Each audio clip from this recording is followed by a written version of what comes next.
Hello, Fan here. Um, I don't have an intro. Video's long enough. This is Judas Priest alphabetical. Let's roll on, shall we? Take these chains on screaming for vengeance. I feel like this is a great way to start the video. Very middle of the road and equal. I say equal because everything good I can say, there's something bad that can cancel it out and vice versa. The intro reminds me of their early work in the 70s, which I am a big fan of, but the rest of the song's an average 80s power ballad. The riff is good, but the lyrics aren't the absolute best from Halford. I'm very neutral and middle of the road.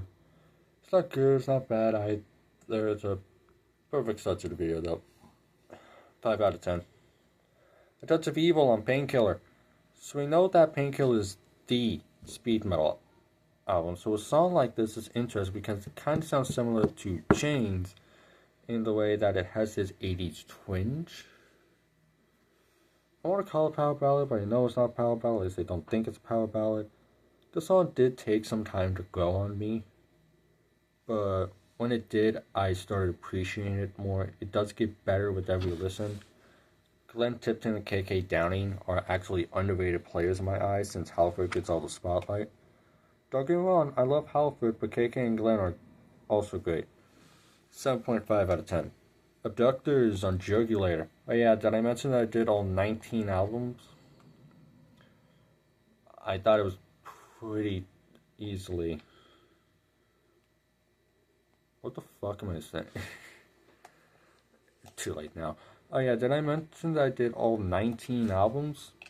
Tim, Ripper Owens may generally be one of my least favorite vocalists. This is a fire and badass riff. And then they proceed to give it the worst lyrics ever. 7 years after Painkiller, and they go from their magnum opus, the revitalizing album of their career, into the biggest shit ditch of their life. And you want to know what's worse? The lyrics weren't even written by Ripper. They were written by Tipton. I've checked my statements about Tipton being underrated. What the hell, man? Going for Rob Halford impersonator really shows how important Halford was to the band. And know that voice crack. 1.5 out of 10. All Guns Blazing on Painkiller. The riff itself tears me open-minded. I mean, such a good song. I can see why everybody loved Painkiller. Because it didn't try and fit the vibes in 1990. Alice in Chains Pantera was starting to make waves. Painkiller arrived and said, you know what? We wore leather jackets before it was hair metal. We've been going on for a while. Let's prove we're still badasses. Well, they proved that they were still badasses because, wow. KK and Glenn really do shine on this track, and Rob is going as high as he damn wants to. It's one of the more popular songs on Painkiller, and I have to agree. I think it's a great song. 9.5 out of 10. All the Way on Point of Entry. Now, in 19 albums, they really don't have anything forgettable. Wait, I forgot about Point of Entry. The most generic and boring Rolling Stones-esque sounding song. The riff nor the vocals aren't even that bad, but the lyrics and just how boring it sounds really takes me out of it. I can maybe give a pass for being a different time, but that's the thing, it's really dated into the 1980s. The clapping doesn't help. This feels like when I heard Father of All by Green Day after knowing their music. It's disappointing. I don't know what you want me to say. 4 out of 10. Alone on Nostradamus. Whenever I think of Nostradamus, I think to myself that Judas made a progressive concept double album. In other words, 2 hours. Now why 2 hours, Sammy? Because that's how long the album is. This is almost 8, okay, I'll stop. This is almost 8 minutes in length, except this is actually a good song. Great song even. I really like it. This riff is actually really good, and it captures the cinematic feel of the song and what the album tried to capture. Rob shows he isn't all high-pitched vocals and has a really good voice that hides his British accent. I swear, he doesn't sound British while he's singing. Barely felt like 8 minutes. Just yell. 8 out of 10. Angel on Angel Attribution. Why does the opening riff kind of sound like something 3 Doors Down would do? God, I miss Brad Arnold. This is softer than I would expect with Judas. Yes, they've done ballads before, but it's still so beautiful. They referenced Sad Wings of Destiny here, and that led me to think that they were probably planning to retire after Angel Retribution release, but decided against it. This isn't the best Judas Priest ballad, but I liked it. I want to connect with this, and I want to see a fully acoustic version, but until then, I don't think I can raise the score. They usually don't go acoustic though, so that's cool. 7 out of 10. Also reminds me, every song 7 and above is songs that go into my liked. Pretty much. I just wanted to get that out there. Yeah, so a 7 is actually a good score. Alright, where was I? As God is my witness on Invincible Shield. My YouTube music must have thought that I'm going through a Judas Priest kick. And yes, it did. It sounds like Painkiller, despite being released 34 years before Invincible Shield. Richie Faulkner has beautifully replaced KK Downing. Well, and the fact that they were in the 70s and producing such good shit like this, it sounds like it'd be during their speed metal days and not something that they released this late into a career. Rob Halford. How does a man keep his voice sounding this good and it keeps going high? That's what.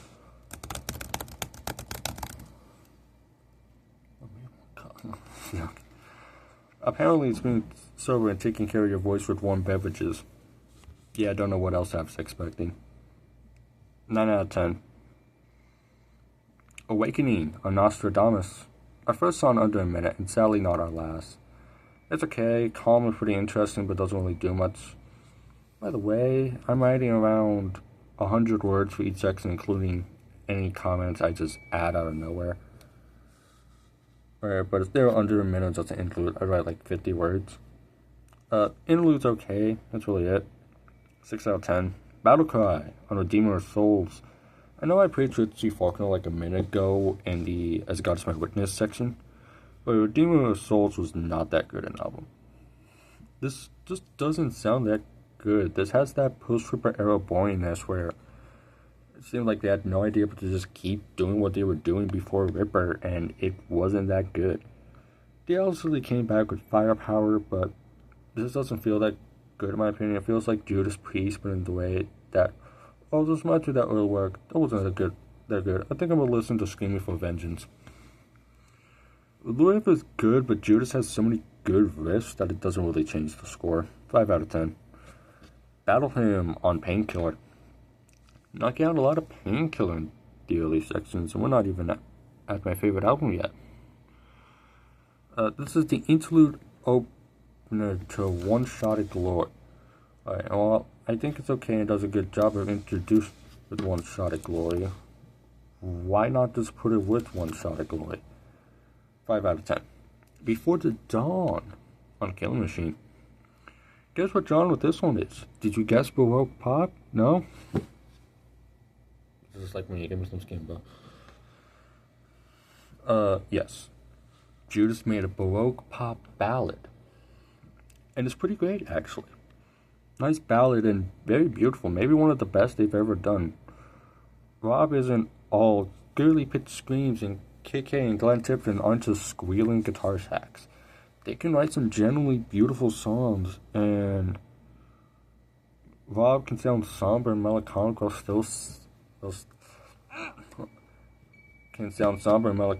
while still somehow hiding his British accent. How does this man not sound British? Or at least you hear the man speak, and that's as British as you can get without being Lennon. 10 out of 10. We're getting at the end on Redeemer of Souls. Keeping up with the more melodic and somber side of Judas Priest. This song is pretty good. As the first closer with the new guitarist, this is pretty well damn done. Everyone, including the bassist, shows up on this track. This seems to be a good way to embrace the new era with Richie Faulkner and not KK Downing. A new guitarist that you got so close and so used to working with this one guy, all because y'all weren't working at your peak. I don't know if that's an actual quote, but that's paraphrase.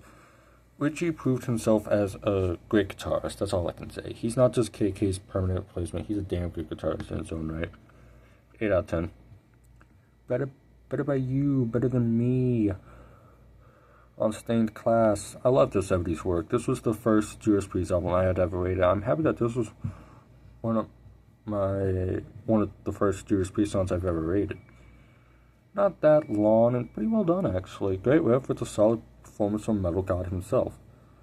I have never been more proud of myself than to check this discography out, and I just lost my place. Here we are. A fun time with this one. Could put it on and just jam along with the song. What I'm trying to say is, the song's very fun and unserious. Something that I could see my mother listening to. 9.5 out of 10. Between the hammer and the anvil on Painkiller. This is the fourth song. That's a 5. This is the fourth song we've listened to from Painkiller. Only 6 songs left. I can see why everyone calls it their best album. Their best album. Not album. The production and pure talent displayed on just this song is absolutely insane. I love how this album, Green Day's debut, 39 Smooth, Pantera's Cowboys from Hell, and Depeche Mode's Violator all came up during the same year of 1990. Just interesting. The solo displays more of that pure talent that I talked about. Rob Halford may generally be one of the most talented vocalists we've ever seen, and he's still going to this day despite being in his 70s. 8.5 out of 10. Beyond the Realms of Death on Stained Class. For around 3 weeks, this was my favorite Judas Priest song, and it's still one of my favorites of all time. 7 minutes of pure peak. The guitar solo just keeps building. This is the perfect song to end an anime or something. On the final farewell of a character that's not depressed, but more like see you on the other side. Old fun. Type of farewell. You get me? A beautiful song about death. Instead of depressing you, it makes you feel better about it. They're in a better place. They're probably doing what they loved in heaven, or whatever after death that you believe in. 10 out of 10. Blood Red Skies on Ram It Down. Seems most of the B's so far are ballads or have parts that sound like ballads. Before the Dawn, Beginning the End, Beyond the Realms of Death, and now here we are with Blood Red Skies. Almost 8 minutes in length, and it barely feels like 8 minutes. Just doesn't have an insane range. You can keep a great tempo and do things with his voice. I'm still surprised after listening to this band for years. This is powerful in the best way possible. The riff just feels like it's giving me adrenaline. I feel pumped now. Shame I wrote that at like 3 in the morning, where I can't really do anything. 8.5 out of 10. Bloodstained on Jugular. My main issue is that they give these great riffs to someone who sounds like a drunken version of the love child of Rob Halford and Tom Araya. After Halford left, you don't just get someone whose entire point in career is to be Rob Halford. After you break up with an ex, you don't get someone whose job is to look like your ex, unless you have a very specific taste. Glenn Tipton wrote these lyrics and somehow got them green. This direction after Painkiller was the left turn at the crossroads, if you get what I'm saying. That episode's kind of made me cry. It drags extensively and the chorus is generic. This feels like a watered down version of Groove Era's Saboteur. I can pronounce this, I swear. A watered down version of Groove Era Sapu Ultra where they mix the Pantera. If I figured Death Punch had even existed yet, so what's the point? 3.5 out of 10. Bloodstone on Scream for Vengeance. Pretty underrated song. I really like it. Not every song needs to be this groundbreaking, super technical attack. I'm not a prog fan. The song doesn't really try to fix what isn't broken. Sick riff, cool song from Halford and the Ever-Changing Boys. Can't really say much more than that. The vocals and the range is pretty solid. I'm not saying that Judas Priest is one of my favorite metal bands of all time. I don't care what you say, but Judas Priest is one of the most influential bands ever, as one of the first metal bands after Black Sabbath. 8.5 out of 10. actually. Bloodsuckers on Demolition. Now, Demolition is easily their worst album. It's not like Jugular with the instrumental was good at points, because now the instrumental is just as generic as the cover. Ripper sounds like a mixture of Alfred and Tom Araya in the way that not even he sounds original. The instrumental and the lyrics have the vibe of, you get face tattoos look cool, don't ya? This is pure ass. It gets faster and then just goes chill. Out of nowhere. It just ruins its flow. The riff doesn't sound creative nor original. I'm so happy Rob Halford came back. 7 out of 10. Brain Dead on Jugular. I wonder how Judas Priest fans reacted when Jugular came out. Because they just gave you Painkiller if it was made by a child of Slayer and Pantera. I actually mentioned Pantera a lot in this review. The chorus is, well, very ass, and I'm happy that I get to knock it out as early as I can in this video because nobody likes hearing negative comments about their favorite band. I don't. This is one of Judas's worst songs of all time. I'm not even joking with you. This sucks. The chorus is pretty much Brain Dead. I'm not. And some dumb shit like that. Along with the chug riff, it just pains me to listen. 1 out of 10. Breaking the Law on British Steel. The song is iconic, yes, but I've always been kind of neutral with it. It's a bad song? Not at all. It's short, and I do like the riff. It's a nice change from forcing myself to listen to a lot of the Jugular songs coming up soon, sadly. I can tap my foot to this, and I enjoy the song just like Better By You, Better Than Me on Stained Class. I may not be a huge fan of their 80s work, but not all of it is super bad. It is an enjoyable listen, and it's one of Judas's most popular songs. 5 out of 10. Bullet Train on Jugular. Jugular has an issue of having weird-ass intro to its songs. The solo is pretty good. The issue with this isn't that it's concerning or bad. It's just boring. And it's terrible as well. It makes me want to go back to sleep. Maybe that's because I work on the script in the middle of the night, but I don't know. I'm fucking tired of Ripper's voice, and I didn't even think about Demolition before just today when I started this section of the video. Oh, hell no, I may be cooked, y'all. Why did I do this idea? Nobody asked for it. 1.5 out of 10. Burning Hell on Jugular. Nice bass intro.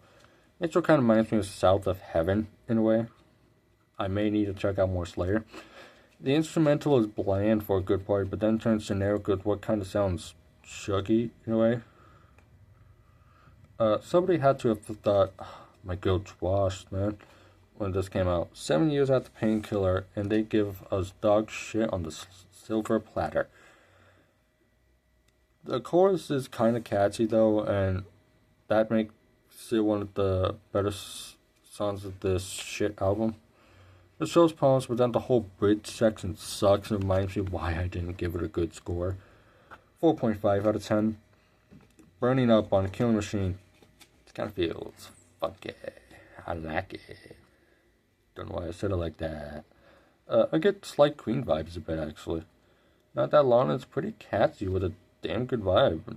I actually vibed so hard with this that I could barely focus on writing the script. Wasn't half bad. Not Judas's best song, but it was good. I liked it. Enjoyed it even.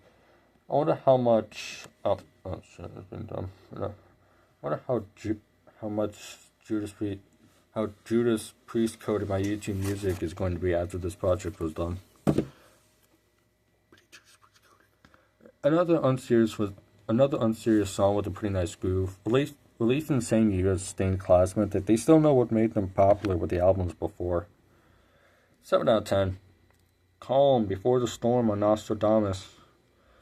This was a boring 10-minute interlude. Gives me Pink Floyd vibes, but instead of amazing me, it's boring. I never understood how this song had a purpose. I don't think this should exist because it's literally just an interlude that really does nothing. I think this may be one of the worst songs in the catalog. 1 out of 10. Cathedral Spires on Jugular. Another episode of me comparing songs. This is nobody's favorite game show. The intro sounds very similar to Scream with the Butterfly by Alphabet, except that Alphabet can make a perfect album and the intro is bass. This is 9 minutes. And it's the best on the Circulator, and it didn't even get a green score, which is high for a high rater like me. The riff is good, but there's better songs that could be listening to that are 9 minutes or even more. Hell, doing the laundry seems more interesting than re-listening to this album. It's repetitive, saying the same thing over and over while trying to keep this church choir vocal overlay. 5 out of 10. Caviar and Mets on Rock-a-Rolla. Every artist has had one album with questionable production, Deftones with Gore, Green Day with Father of All, Metallica with Saint Anger, and Judas Priest has Rock-a-Rolla. Granted, there were errors due to the time in 1974, and, well, they were also broke. For pure love of the game, I used the original album, not the remastered version. This is the closest. They hadn't really gotten into metal just yet. They had a bit more rock sound, but this is also instrumental. Kind of like it. Chill, heavily underrated it at first, but I like it now. Not bad, Judas. 7 out of 10. Cheater on Rock-a-Rolla. Really only 55 sentences long in the Caviar Mets, and there's a damn harmonica and cowbell. At least I think. Song can maybe use more cowbell. Yeah, the lyrics are a little out there. When I listened to this with my friend, he put on The Wizard by Black Sabbath, which also has a harmonica.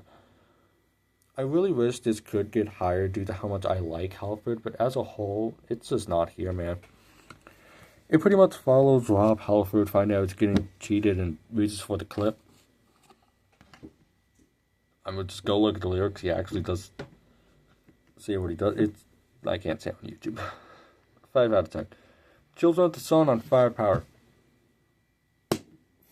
Finally, we're talking about my favorite Judas album. This sounds like something that could be during their 80s or 90s work, not 2018. Good twin guitar attacks along with a great vocal performance. Generally, Judas may only retire when they die, because how are you in your 60s and 70s and still sounding how you were sounding in the 1990s? I want to see how metal would have sounded if Priest never existed. The only band they didn't inspire was Black Sabbath, and even they started wearing leather in the 80s. Wait, great, I lost my place again. Something Judas Priest kind of brought in with metal. Underrated album for me, in my opinion. 9 out of 10. Close to You on Demolition. From my favorite Judas album to my least favorite Judas album, the lyrics and the vocals are meh. Drums are a bit too loud, the guitars are good. It's probably the best Ripper Priest era song. It's a power ballad, yes, but it's not a terrible one. It's not that good, though. Come on. I will only praise the Ripper era only when AI replaces me. It's boring. It feels a little dry, so if it got a little more moisture with the production, it could actually be good. Nice acoustic section, but it doesn't even feel like Judas without Halford. Somebody had to say it. 6.5 out of 10. Cold-Blooded on Redeemer of Souls. Hey, welcome back, Rob. This isn't that bad, actually. Not as bad as I originally rated it. YouTube Music will find it. So it's going to be interesting. I will say that. I plan to do this with every discography. I would like to call the riff good, but I won't for fear of sounding like a broken record. Something just fell. It actually sounds exactly like a Metallica riff at one point, especially in the post-chorus. I don't like it, but it's not bad. Dragged, boring, it sounds dry in a way that I can't really describe. It does get raised, but actually not by that much. Good guitar work doesn't help when you've made a name on great guitar work. 4.5 out of 10. Come and Get It on Ram It Down. Nice guitar tone. Ram It Down has always been the stepping stone because this kind of has a bit of the poppiness of Turbo while having the kick-assness of Painkiller. Song reminds me of what started this video in Take These Chains. Everything good I can say gets cancelled out by something bad. Good tone, but the riff sounds stock. Vocals are good, but the lyrics are a little generic. The sound is there, but they're using it for an average 80s metal pretty much. There's hints of their future in Painkiller and Angel, but the pains of their past with Turbo. 5 out of 10. Conquest on Nostradamus.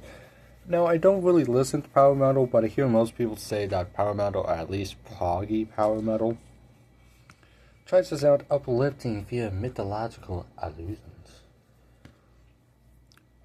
The chorus is catchy, but the verses themselves are boring.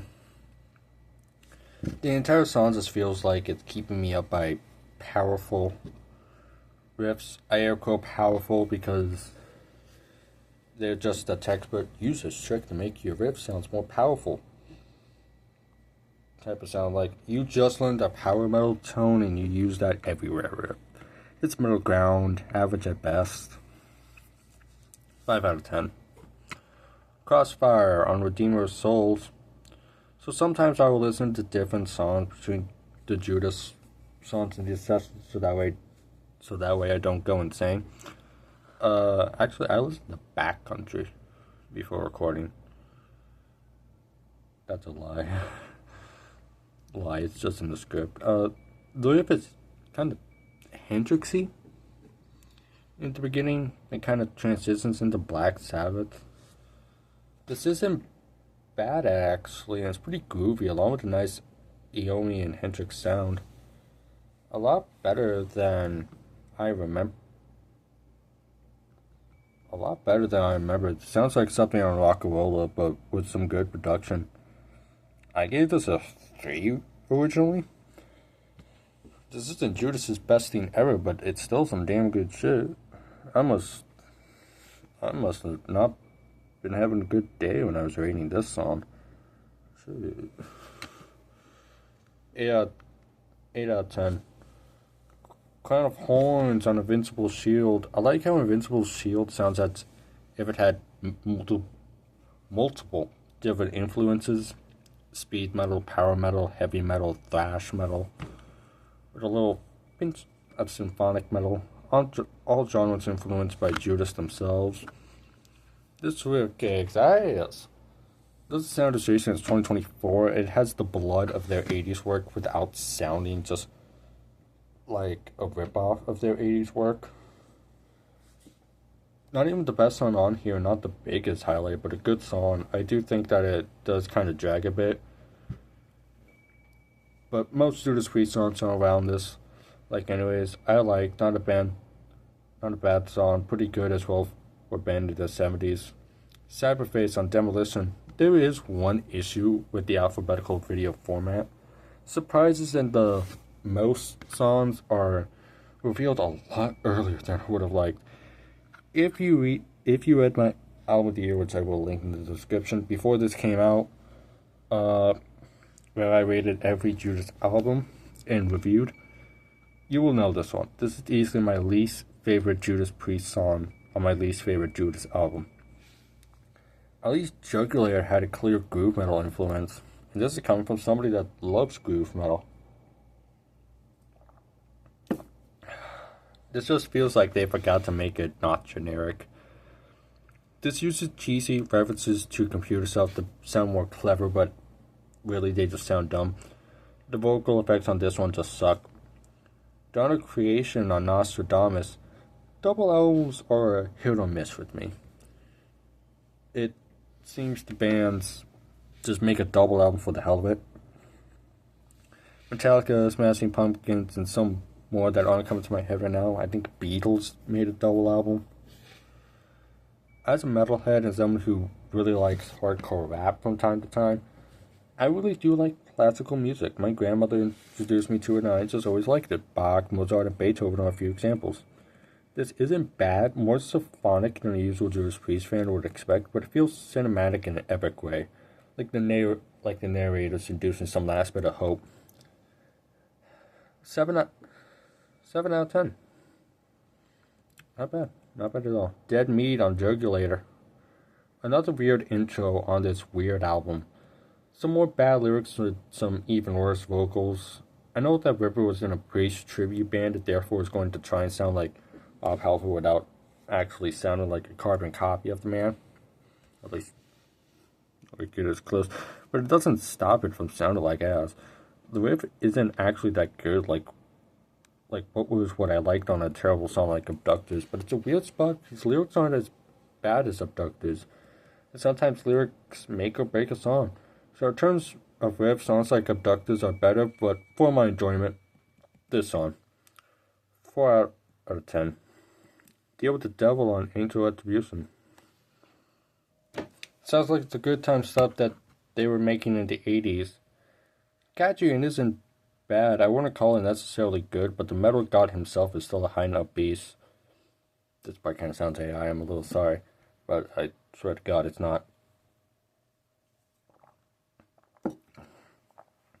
Could maybe like it better, but Halford does sound like a girl when I look back on it. Also, not as long as some of the songs I've had to check out recently. Under 4 minutes, it feels like they haven't lost a single beat, like Jugulator and Demolition didn't happen. I wish it didn't, but it sadly did. 6.5 out of 10. Dad, the Nostradamus. Yeah, I spoke too soon. The song is 7.5 minutes long. Most of my time is spent waiting for the actual song to kick into gear, not cease its melody whenever Rob opens its mouth.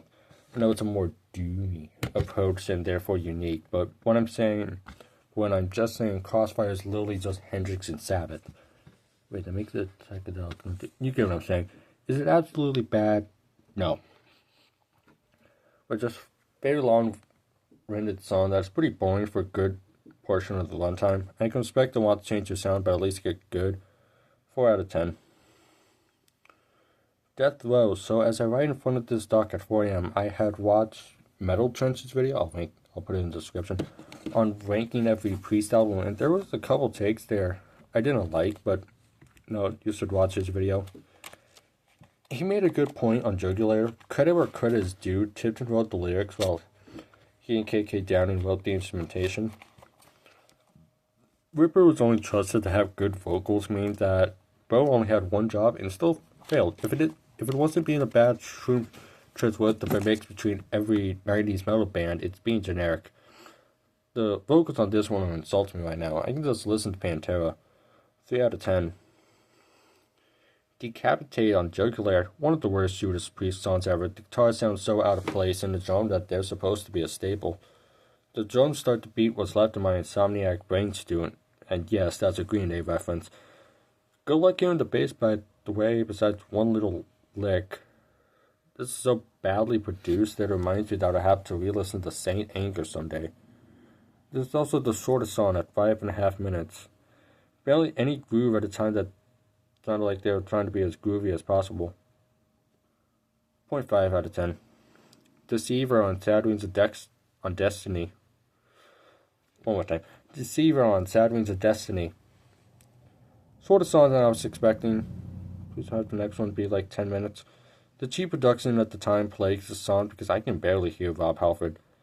The instrumental is alright, nothing too special. Probably works better when listening to after Dream of Deceiver, but I may have overrated it a bit.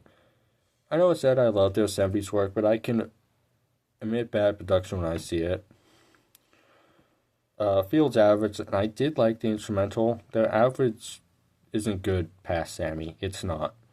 Short and to the point. Not as good as I remember. 6 out of 10. Deep Freeze on Rockarola. So, in genre-wise, this is labeled heavy metal when it's literally a sound check.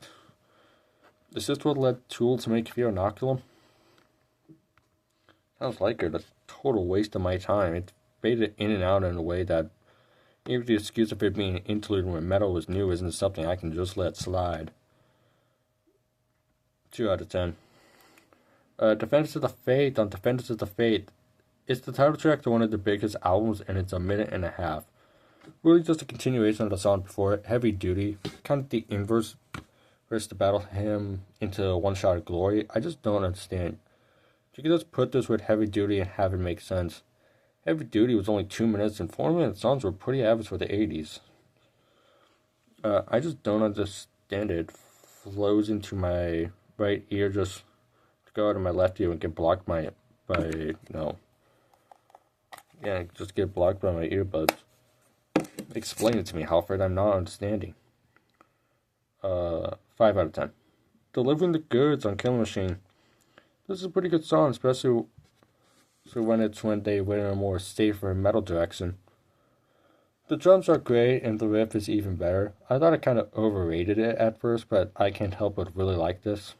I can't tell you why I do like this more than some other songs, but the drum fill at the end tickles my brain in a good way. Are they Rob Halford's best vocals? Far from.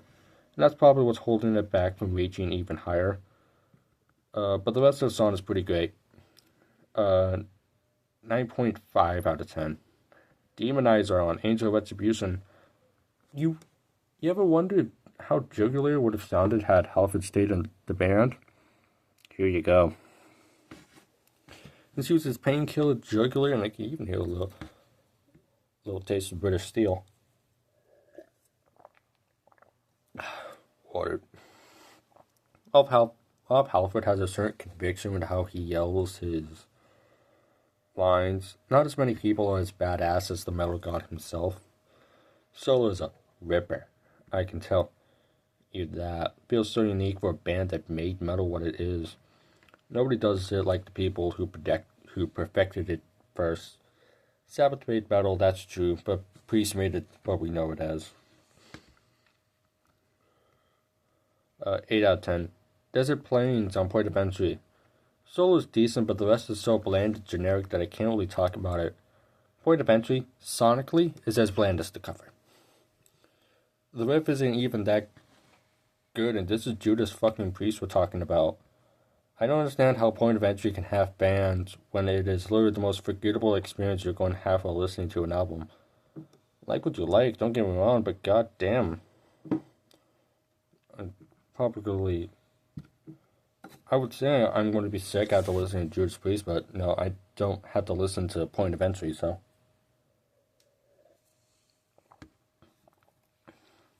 4 out of 10. Devil Digger on Demolition. Great news! We're 50 songs in. Only 158 more to go. I don't like my mental health, apparently. Here's a question for all my Judas Priest fans. How do you like your Judas? Nice riff, showing you that they're working on actual material, uniqueness, maybe even a cool title. Sorry, we're a cheap restaurant. You get alright riff, genericism, what sounds like more work put into production than actual playing, and an edgy title. Ripper sounds like he has 17 vocal effects on him, and it just sounds bad. It sounds like they were speedrunning on how to kill any legacy the band had. 3.5 out of 10. Devil in Disguise on Invincible Shield. Went from speedrunning and trying to kill the band and now we're just rubbing in the legendary title. I saw a video. It may have been the same Metal Trenches video I mentioned earlier. But they said something similar to, there should be no legacy bands and every band should work as equally as newcomers to get praise. And Lord did Judas work. The He's a Devil sounds similar to Leather Rebel and on Leather Rebel on Painkiller. Wow, where else that line could have came from. The solo may generally be flawless. Richie Faulkner has been proving to fit into KK's position and do it better than KK, in my opinion. 8.5 out of 10. Devil's Child on Screaming for Vengeance. Halford. I love you, man. But the vocals are pretty harsh here. Besides the very below average vocals, everything is average or, well, above average. It reminds me that I'm wasting my life listening to Judas Priest just for me to not return to like half of the songs. The song is actually pretty bad, and I know how much Screaming for Vengeance is actually loved. And I have been trying, but I just don't know anymore. Just nothing really sticks out, but it's not average like Take These Chains. If anything, it's below average, mostly due to the vocals. Sorry, y'all. 4.5 out of 10. Diamonds and Rust on Sin After Sin. The Joan Baez cover. That's interesting. I like how Halford sounds, almost echoey and atmospheric. I compared it to Hey You by Pink Floyd in my original review. I can still kind of see my vision. Even while being a cover, it still sounds so much like Judas Priest. Rob sounds so unique that I could tell this is a Judas song just from his vocal. The guitars also help and they have a very noticeable drum sound, but you get what I'm saying. Judas is unique, okay? Not the most unique band, because, they're not Primus. Primus should totally be in discussion for most unique band when it comes to metal. I just love Primus, man. They suck. 8.5 out of 10. Dissident Aggressor on Sin After Sin. Mind of a whop boy. Gets technical for a bit. Halford hits a B5 in the beginning of the song. The highest note of his studio work with any band, I think. This is a pump-up song, but at the time of writing that script, it was sadly midnight and I couldn't really do anything. I could probably do some puts-up, but I'll see how I feel after this session with Halford and the boys. The vocal melody is what steals the show here. Sounds like two different singers, one high note singer, one usual note singer. But nope, it's all Halford. This feels like a thrash metal song, and maybe that's why Slayer covered it. 10 out of 10, actually. Don't go on point of entry. May just do those workouts out of pure boredom. The music video is pretty interesting. It sounds like something that would be on the radio, and you never figured out who they are because they sound just like everyone else. So pop nowadays is what I'm saying. The music video is funny in a way, but the song is just middling and white bread bland. Almost as bland as when the English think they can make a joke. This is probably a joke. No wonder why KK said the album sold the worst. It's whatever at this point. I barely scratched the surface of this album. 5 out of 10. Down in Flames on Redeemer of Souls. A bit better than Don't Go, but not much as a whole. Repetitive and kind of bland in a way. The guitars also sound louder than Halford, so it makes it hard trying to hear him out with the instrumental riff. I think that's actually what makes me zone out in the song, is that Halford sounds so quiet while the instrumental as a whole drowns him out. The production isn't terrible, but the mixing is off a bit. Not terrible, just average. I'm running out of words to say. I think I'm going to take a break and then tackle this after a couple hours. I'm not leaving. 5.5 out of 10. Dragonaut on Redeemer of Souls.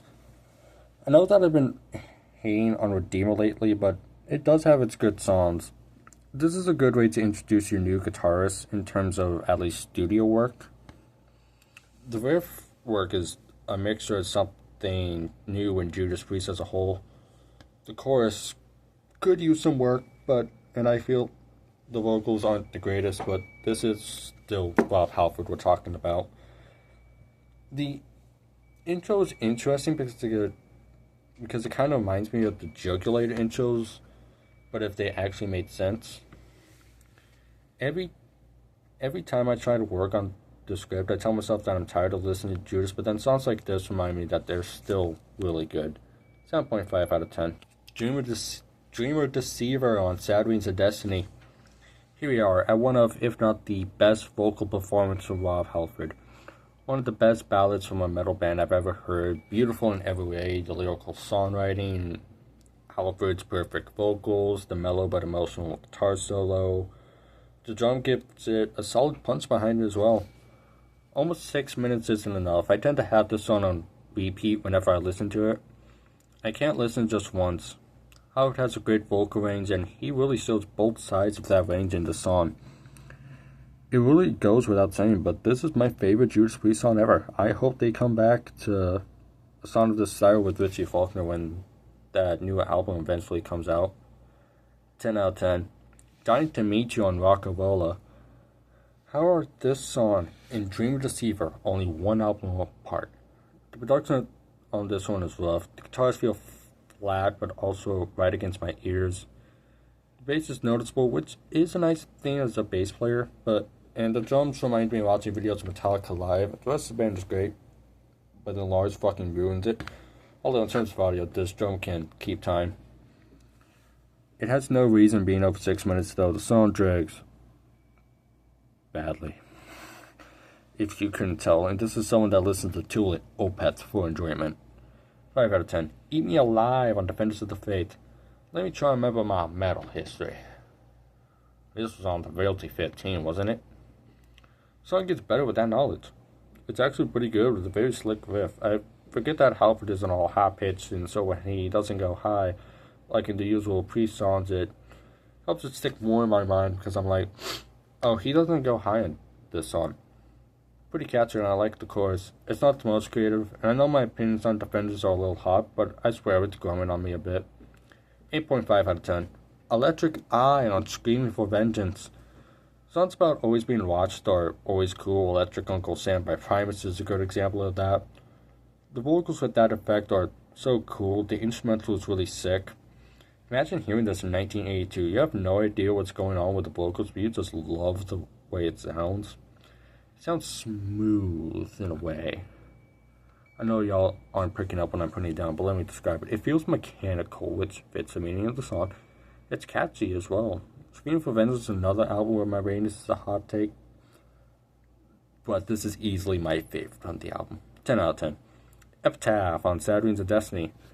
This gives some music hall genre kind of vibe, like Blood by MCR or Sunday Rendezvous by Queen. It's shorter than Dream Deceiver, but just as average as Deceiver. It's alright. I like the piano and the almost gospel feel of the song. It could grow on me with every listen. I do see that, but as a whole, it's above average. Feels like something is missing with the piano and the vocals. There might be guitar, I don't know. Kind of went in one ear and right out the other. Piano kind of reminds me of the Daily Mail by Radiohead for whatever reason. 5.5 out of 10.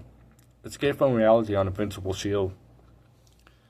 I've noticed that since Falcon joined, some of these songs have a more Sabbath-esque style to them. The vocal effects return in the third verse, the ones that made me remember Electric Eye in the song, and made that song the favorite on Screaming for Vengeance. Oh, but you look at this, because this is my favorite on Invincible Shield. A band in the 70s should not sound like they did in the 80s with No Miss, but Priest does it again. The solo is mean, and I have no doubt that Judas will keep turning until they just physically can't anymore. The chorus pumps me up. 10 out of 10. Eulogy on Angel Retribution. They remain still as stained glass and guarded by the Sentinel. Both references to the previous work, with Stained Glass being one of their 1978 albums and The Sentinel being one of the more popular tracks on Defenders of the Faith. It's kind of like Epitaph. The piano returns and Rob sings emotionally. It's barely under 3 minutes, but feels like 1 minute due to how much Judas Priest I forced myself to listen to. It's okay, just like Epitaph, it's nothing special, except the vocals don't have a gospel vibe to them, and it does remind me of Radiohead, so don't know what you want me to do. 5 out of 10. Evening Star on Killing Machine. This is an alright song. I call it a nosedive in quality in terms of uniqueness, and I'm going to stand by that statement. The solo is good, but the rest of the song sounds like it was made for the radio. I know that Killing Machine was a more radio-friendly approach to metal and rock,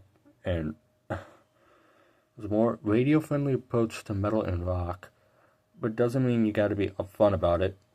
As forgettable as anything off the point of entry, it feels like that one song you hear on the radio and don't pay attention to.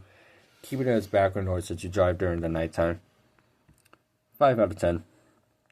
Evil Fantasies on Killing Machine. Why does the yeah in the beginning sound like Robert Plant from Big Zip? Past sounded like Plant. Rob sounds drunk. The vocals suck, and sadly there's nothing else saved the song. The instrumental is pretty generic, and the lyrics are even worse. Like, I can't stop them from talking about doing the nasty on a song. This is rock we're talking about, but doesn't mean I need to hear your fantasies. It sounds like Halford is trying to get the sound Need, but utterly failing. It sounds like he's trying to do a death growl, but before those growls were made. 3 out of 10. Evil Never Dies on Firepower. Judas Priest alluded to a Charlie Daniels song, which was probably not on a lot of people's 2018 bingo card, but considering how popular The Devil Went Down to Georgia is, I'm not that surprised. See, this is what we call heavy metal. This is a nice way to almost modern day sound without sounding like they sold that. Rob during the bridge sounds so good. He progressively gets more and more higher. There's a reason why Firepower is my favorite Judas Priest album. It's just pure heavy metal without sounding generic or something done a million times. Evil may never die, but Judas Priest never will either. 10 out of 10. Exciter on Stained Class. The drumming here is wonderful. Rest in peace, Les Binks. This is the first ever Judas Priest song I rated, and I think I may have underrated it, actually. The chorus repeats a bit, but the vocals and the guitar work is great. I understand now why everyone says Judas Priest, in a way, inspired thrash metal, because I really do hear thrash. Almost sounds like a proto-Metallica riff. Granted, this came out in 1978, and in the first thrash album, Kill 'Em All, didn't come out until 1983, but we ignore that. And just hear that this sounds like a thrash riff. 8.5 out of 10. Exile, the Nostradamus. Why does the drum kind of sound like Messiah Canter by AFI? You know, CM Punk's theme on the Indies came out to the WrestleMania this year. If you watched it live, I heard they edited it out in replays. I can understand why someone would like this song and by extension this album. They probably watch more TV than me, so they like and understand cinematics more. I may have underrated this one too because it is beautiful. I keep forgetting that Rob Halford isn't all squeals and that they can make music that's not metal. KK, what do you mean y'all weren't working at your peak on this album? This is amazing, even if it drags just a teeny tiny bit. 8 out of 10. Feed on Me on Demolition. You know, just as I was enjoying my damn time listening to Judas Priest, the instrumental is a generic chug riff, and the solo feels and power. Jesus Christ, I can talk. And the solo feels and sounds dry. It wants to label itself as groove metal, but has no damn groove. Is this how Pantera sounds to people who don't like Pantera? The drums are too loud but somehow lack a punch. Good luck hearing the bass. That seems to be reoccurring. Pretty much the album's mixing and mash things that sound like absolute dog shit. How could this get greenlit? There's nothing here that sounds good. Ripper as well. Ripper, what would you expect? 2 out of 10. Fever on Scream for Vengeance. Another power ballad. I know that I called Take These Chains a power ballad, but I guess there's another one. Great, they're multiplying. A great song, actually. A better Take These Chains away. A beautiful opener for a pretty good song. It's not the absolute best song as the verse before the last chorus is pretty generic, but the chorus is amazing. Really catchy. Judas Priest makes me wish I could sing because Rob Halford has some of the catchiest vocal melodies in metal as a whole. The song captures what sounding in love is like. The riff is great. I feel happy now. 8.5 out of 10. Firepower on Firepower. Imagine. You have lost hope for Judas. Angel Retribution was born. Nostradamus was long-winded. And Redeemer Souls just wasn't that good. You decide to give Judas one last song. And this is the first song you hear. You're teleported back into 1990 when Painkiller was released. But it's not a re-release. It's a concoction of all the things that make Painkiller great. Fast drumming, guitar riffs, and dynamic vocals. This is Firepower. And Judas is as back as they've ever been. Halford keeps getting better with every new album he tries. This album probably saved Judas' reputation. I could make a whole video on that, actually. 10 out of 10. Flamethrower on Firepower. The only thing holding this song back from a higher score is the chorus isn't that great. But the song is a killer. The solos is just hell yeah. Glenn and Richie make a great duo. This is a song that I listen to a lot of times just because I said that the chorus isn't as great as the song doesn't mean it holds back that much. This is a song that you air guitar to. That can go for a lot of Judas Priest songs though. I think Scott Travis may be one of my favorite drummers, but I don't really pay attention to who plays drums much. 9 out of 10. Free Wheel Burning on Defenders of the Faith. I like Judas's faster track. That wasn't obvious. If that wasn't obvious in my love for Firepower and Painkiller, the quick verses still surprise me because this is just straight gas.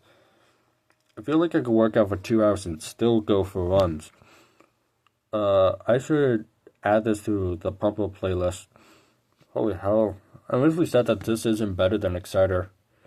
Color me surprised because I have changed my mind. Rob should sing quicker more. Painkiller and this song are both of my popular playlists and goes quick as hell in those songs. Defense of the Faith is really growing on me. 9.5 out of 10. Future of Mankind and Nostradamus. Now scripting has let songs grow on me and led me to enjoy more and more Judas. Nostradamus is an album that has grown just a little tiny bit, but the main issues still stay. It's boring and long-winded. It's synthy in a way that I don't mind, and the bass is more noticeable, but the entire song is 8.5 minutes long. It doesn't change much in those 8.5 minutes either. I just expected more. I now know what KK meant now. Also, the guy on the cover looks like Dumbledore. It's one played by John Lithgow. 5 out of 10. Gates of Hell on Invincible Shield. Originally, this was one of my least favorites on Invincible Shield, minus maybe a couple of tracks. I think this still kind of stays true, but it's heavy and energetic, very reminiscent of 80s metal. I think it runs a little too long for its sound, even if it is at an average length of 4.5 minutes. The lyrics are pretty cool though, not gonna lie, especially in the chorus. If you're an old head when it comes to metal, you'll love this track. But I actually like new metal, so maybe my universal love for different genres has left this one feeling flat. Not bad though, 7 out of 10. Genocide by Sad Wings of Destiny. Sad Wings. I'm trying to like you because Dream of the Deceiver is my favorite Judas Priest song, and the cover...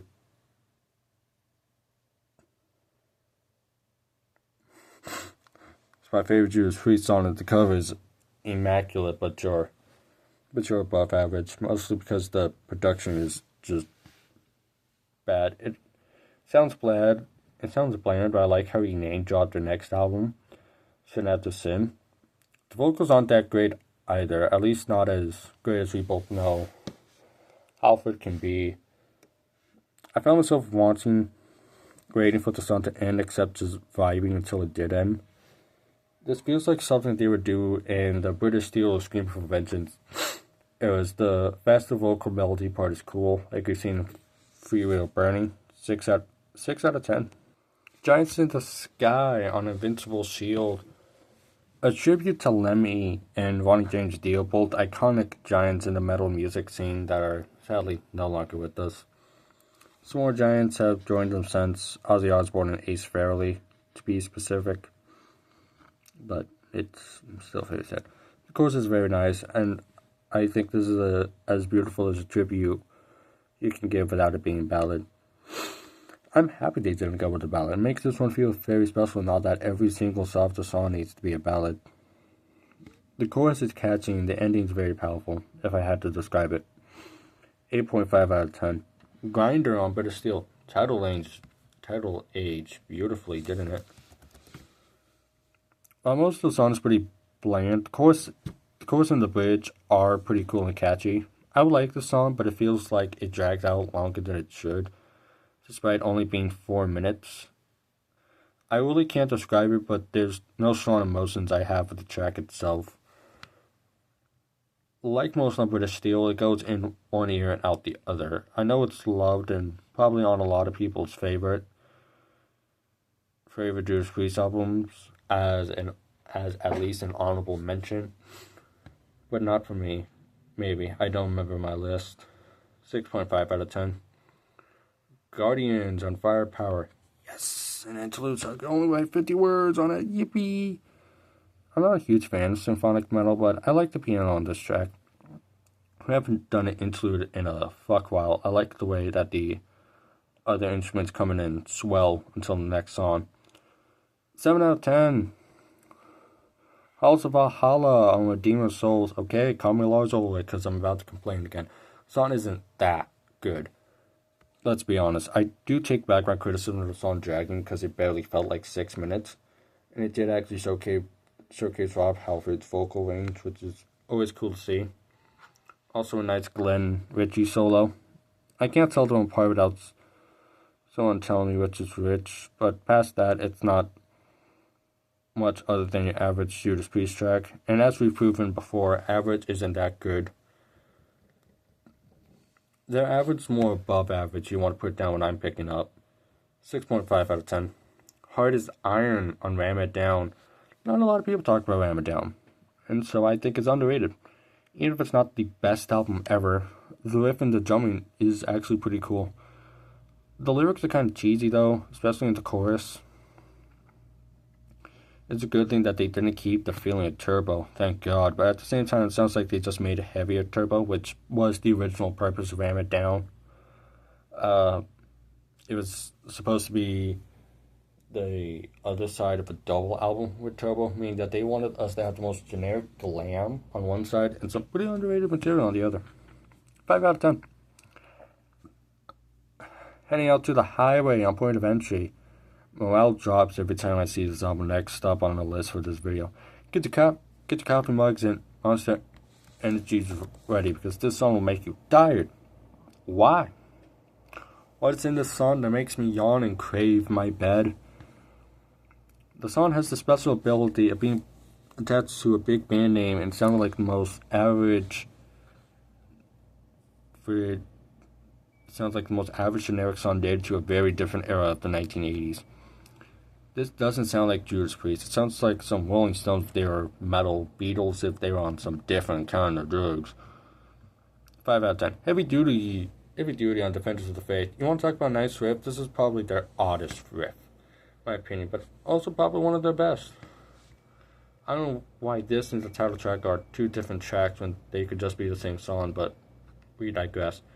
I really like Rob Halford's vocals, and it keeps dawning on me that most Judas Priest songs of their quality mostly lean on Halford's vocals. Hell, they had to grab someone from Judas Priest cover band when he left, you know? Person that gains little money by trying to do Rob Halford impersonations. I'm right. Song's technically the closest since the closest is a continuation of this, but it's not a bad closer. 8 out of 10. Heavy metal on Ram It Down. I wonder what genre this could be. I think it's trap. The opening guitar intro reminds me of Metal Meltdown, and Ram It Down is pretty much a stepping stone between Turbo and Painkiller. The lyrics aren't the absolute best, but the vocals and the guitar work shows the experience any band should have after 17 years together.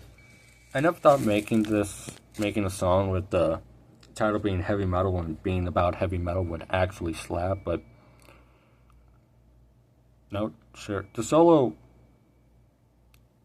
makes my head turn in the best way possible. The riff is, well, it might seem crazy what I'm about to say, but it's heavy metal. 8 out of 10. Hell and Back on Redeemer of Souls. The song starts slow, then goes to a drum and bass section, only for the two guitars to come in. While I do think I overhated it on the original review, it's nothing special. I'm going to repeat my joke. You know the saying, my socks were knocked off? Well, my shoes were knocked on. That's how unimpressive this song is. The lyrics and the guitar work sounds like something from their 80s stuff. Not that it's a bad thing. I had said that Firepower was their 80s style. It was more talking about how they sounded and not their lyrics. It sounds like something on Screaming for Vengeance or even Ram It Down. 4.5 out of 10.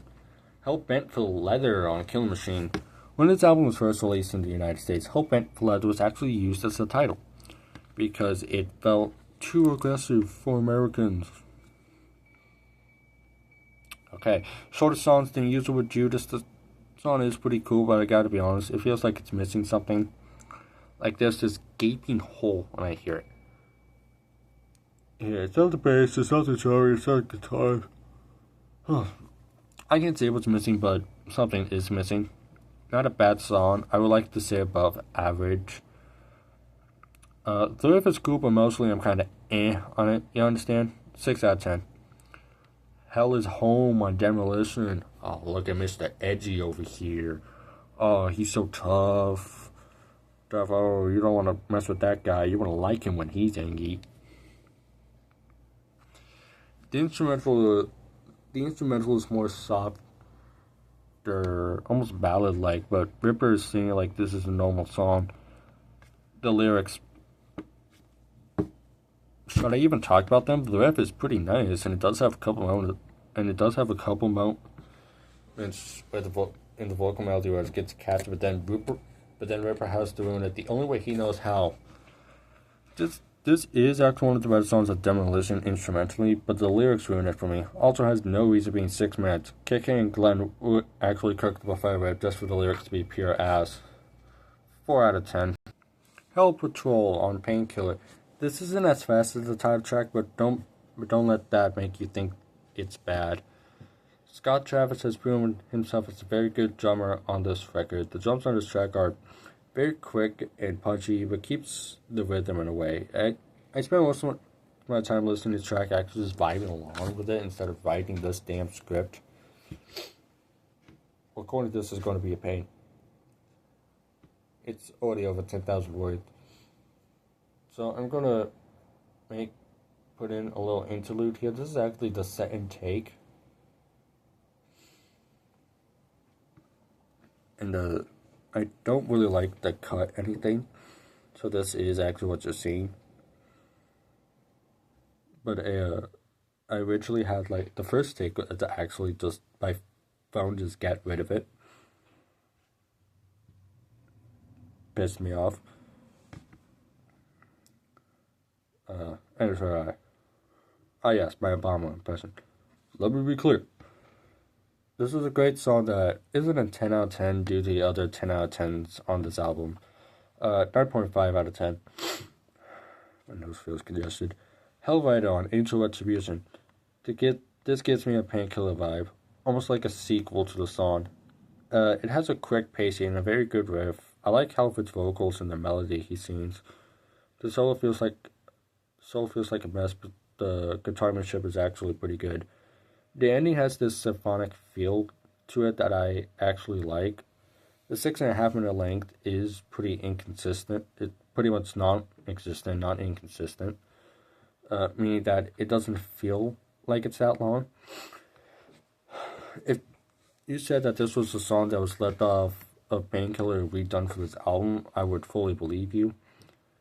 8 out of 10. Here Comes the Tears on Sin After Sin. A more bluesy sounding song in a way. It's a style of song that you don't really hear a lot out of Judas anymore, and that sucks because it sounds great. This just has the feeling just breaking down crying, almost like the cruise John goes on and he falls overboard, if you get what I'm saying. Something like that. The way the song keeps swelling and swelling until the climax explodes, and then the calmness feels great. I bet nothing in 1977 sounded like this, I'm just saying. I would like to see how modern day Judas Priest reports more bluesy sounding song than usual. 10 out of 10. Heroes End on Stained Class. This vocal melody is pretty damn catchy. The guitar work is as good as you would expect with Judas Priest. The riff is probably more catchy than Halford's melody. Judas did indeed make the pure metal sound that you know nowadays, and that sound is what you hear. Here. The lyrics pretty much bring up the question, why do legends have to die to be regarded as legends? Which is a very unique and pretty cool concept. The ending solo is really cool, and I think that this song deserves more love than my completely biased opinion. 8.5 out of 10. Hope by Nostradamus. Another Nostradamus interlude? I'm tired of Nostradamus interlude. Well, that's 2.5 bad. Yeah, it's a very slow ballad, but I just don't like it. Maybe it's because it doesn't sound like Judas. I'm all for artists experimenting with their sound. Hell, I really like Load, for example. But this just doesn't work. It's like Britney going to death metal. I'm already tired, but now I feel like I'm about to pass out. I'm also not a big fan of short songs as well. I just wish there was more to talk about with this song. Is that too much to ask? 2 out of 10. Hot for Love on Turbo. Hey, y'all notice something? We have not talked about Turbo in the 93 songs before it. This is funny, but now we've covered ground with every Judas Priest album. Now, I tolerate most glam metal I hear, but I more or less just ignore it. But I couldn't tolerate this album as I actually had to review it. It's a little catchy, but it's just another glam metal song about love and wanting to do the dirty. The solo is pretty cool, but past the cool solo and the catchiness, it's just your average friendly neighborhood glam metal song. Not big on that, but I don't hate it. It's somewhere near the middle in my opinion. 5 out of 10. Hot rocking on Point of Entry. In terms of genres, this is the only song on Point of Entry that isn't hard rock, and it's instead heavy metal. It's very generic, and Rob sounds just as generic. The lyrics aren't that good, but the music video is funny. I get this was more commercial and therefore more easily accessible, which will lead to people to buy their albums, which means more money. But that is called selling out, kids. That's exactly what they did, but I'm glad that they rebounded instantly. With Screaming for Vengeance. Wait, was it Screaming? Yeah, it was. With Screaming for Vengeance. Nobody wants a basic rock, Judas Priest. I hate the song for multiple reasons. I won't say it because then I'll draw this video out for another 30 minutes. 2 out of 10. I'm a rocker on Ram It Down. Take Let the Rebel off of Painkiller and give it the commercialized vibe of Killing Machine to Ram It Down. And you're going to get I'm a Rocker. It's a pretty boring song that feels like 6 minutes and really isn't anything inspired. By 1988, the commercial metal was fucking lit. Probably the biggest issue I have with these albums is that they were so adamant. This more rock-oriented itself, despite being capable of much better music. The song is average and it's making me sad, I'm not gonna lie. I just have no idea how to keep this video going, but just know if you're this far into the video, you're okay with me repeating myself. 5 out of 10. In Between on Domination. I'm going to double down on my review again. How do you become generic square? It gets heavier for like 5 seconds before the piano kicks in and ruins the momentum. The heavy parts aren't even that unique, and I know that this was going on to the groove metal craze. Nobody liked Turbo nor Point of Entry for the same reason. Uninspired, bad lyrics, and very generic. Demolition is uninspired, but has some bad lyrics, like, I'm rich, but also poor. From pure instrumental, you couldn't put a name on who made it. Rip is a bad vocalist, don't know what you want me to say. 1 out of 10. Invader on Stained Class. The hell was that intro? And why does it kind of work to open up the instruments? I hated this, but this feels like a nice time. Sounds like something I can just vibe along with the bros while in the car. That sounds right? Right? E. This is a really nice song, but it's not the best on Stained Class, far from. Probably one of my least favorites on the album, but just goes to tell you how good this album is. Les Binks really was a good drummer. He made sure you felt the punch behind the riffs. 7 out of 10. Invincible Shield. On Invincible Shield, this is not a watered down throwback. It's not trying to recapture a lost youth. It's not a sad just retire as you see with bands like AC/DC. This is Judas motherfucking Priest. No people in the 70s should be rocking out as hard as Judas is right now. They tumbled down into the threat of nostalgia act harder than Firepower was like, yeah, and then Firepower released. I'm sure everybody was like, oh bloody hell, fucking still go? Well, look at them. After just going as high as a kite. There's your British accent in the video. Some more. I can't do an accent. Y'all happy? That's great. I hope you're having a good time.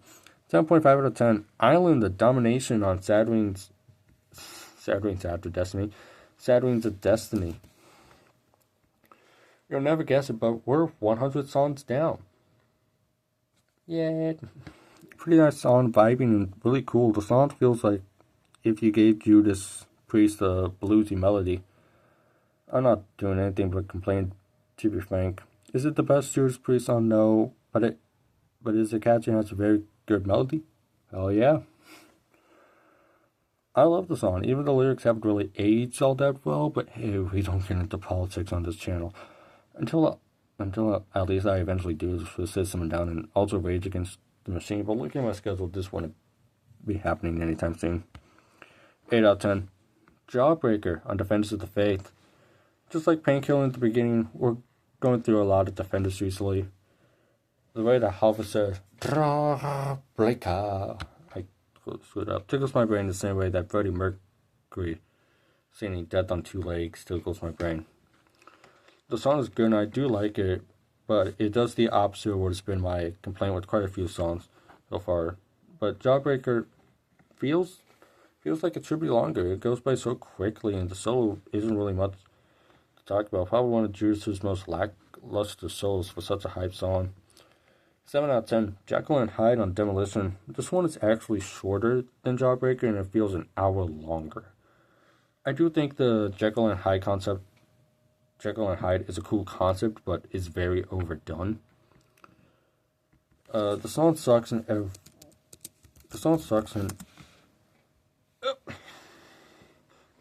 every way that the other Demolition songs have sucked. Generic riff, sucky lyrics, hopeful vocals, you know the dealio. Demolition just feels like they gave up and were doing whatever Ripper thought was cool and edgy. I'm just happy that they found their footing after this album and the departure of Ripper, which led to the return of our metal god Rob Halford. You failed. If the Five Finger Death Punch song with the same name is better. I don't even like Five Finger Death Punch. I hate Five Finger Death Punch. This song is a 2.5 out of 10. Johnny B. Good on Ram It Down. The original video YouTube tried to give me had a very bad audio quality. I had to go search for it. You guys don't know this, but I'm sure your kids will surely love it. Yep, I referenced it. Yep. For all the people curious, yes, this is an actual cover. A Chuck Berry cover is not something you would expect from a band like Judas, but I ain't going to complain because the original was already a great song. The song is also pretty great, underrated, and deserves more love. I don't understand people who say that songs can't be considered good because they're covers. It just baffles me and it's pretty insane when you think about it. 8 out of 10. Judas Rising on Angel Peterson. This is song 104, meaning that we're halfway done with the video. Imagine hearing this record for the first time and you didn't know that Halford was back. Hear the vocals after the scream, your mind is blown. The Painkiller lineup is back and making albums. This must have felt refreshing for the band and for the fans. Having Judas that the majority loves back must have felt great. The song isn't that great, but hey, I can respect that as a return for the metal god himself, Rob Halford. I've noticed I've been glazing Halford for a portion of the video, but the man's such a good vocalist. How do you want me to not praise the man? Did I say this? I don't think I did. It's a 7 out of 10. Jugulator on Jugulator. Even more good news. This is the last song of Jugulator that I had to listen to for this video, and probably ever, since I don't plan to return to this album anytime soon. Can you just start the intro, get this Timu Slayer intro done already? The song is... Oh, great, I lost it. Here it is. The song is just the epitome of how a lot can change in 7 years, because this doesn't sound like Painkiller. Tim Ripper Owens constantly sounds like there's a vocal effect on him, and it wouldn't surprise me if there was. I feel really tired now, mainly because of the song. What the hell, Ripper? 2 out of 10. Killing Machine on Killing Machine. You know what? In terms of Judas Priest, I don't think I've heard something like this from them just yet. I'll take it. The riff is actually cool, and I like how Halford sounds when he sings on this track. Like the definition of groovy. I don't know. I've already fallen on sleep in my chair for like a 10-minute power nap. So I'm kind of wondering if I'm out of ideas to progress the script. The drumming adds a new level of groove to Judas. Maybe that's why this sounds so different and groovy. Why did they not do the style again? 8 out of 10. Last Rose of Summer on Synapse, and out of all the titles, I like this one the most probably. This is a very beautiful song. The lyrics aren't the absolute best, and the acoustic vibe, along with the very melodic and emotional display from the powerful voice of Rob Halford. I like it. It feels different. I can almost taste the Led Zeppelin influence. In fact, the backing vocals near the end kind of sound like Robert Plant. There's now 2 times Halford sounded like Plant, and maybe it's because I love both of them as vocalists. But I find that just cool. I won't take a break. The ADHD keeps me going. 9 out of 10. Leather Rebel on Painkiller. Yippee, I finally get to talk about it. The issue with Painkiller is that I forget that I have a script to rewrite when I'm just rocking out with the music. I really like this song. It's obvious as me being nervous as hell around my crush. I've already mentioned it around about like 3 times in the video already because I love this vocal melody and I always associate it with Leather Rebel. That hasn't affected my ratings at all. I swear, or Zeus strike me down. And I ain't getting struck down, so I think I'm being honest. I gotta live in Arizona, so thunderstorms aren't all that common. 8 out of 10. Let Us Pray Let Us Pray / Call for the Priest on Sin After Sin. I can hear what influenced speed and thrash metal. This track is actually really cool, and I like the intro. The song gives me like Motorhead, Buddhahead vibes, and I don't know why. Maybe the quick pace and easily hummable guitar riff. I could actually see Lemmy singing this. The song is very cool, and this album was already in the top 5 in Judas Priest discography, but hot damn, this make it raise the top 3. The guitar riffs have a rhythm of their own, and while I originally said it felt too much, I disagree with the barely younger me. This is just a high octane track. 8 out of 10. Lightning Strike on Firepower. Some more high octane stuff. I like the music video. The song is fast, catchy, and reminds me why Firepower is my favorite Judas album. It gets better with every single listen. The drumming is quick and punchy. The riffs have this pumped up feeling to them.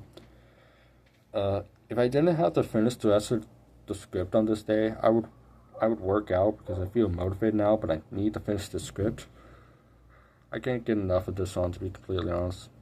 I love songs that can pump me up for the day ahead. 9.5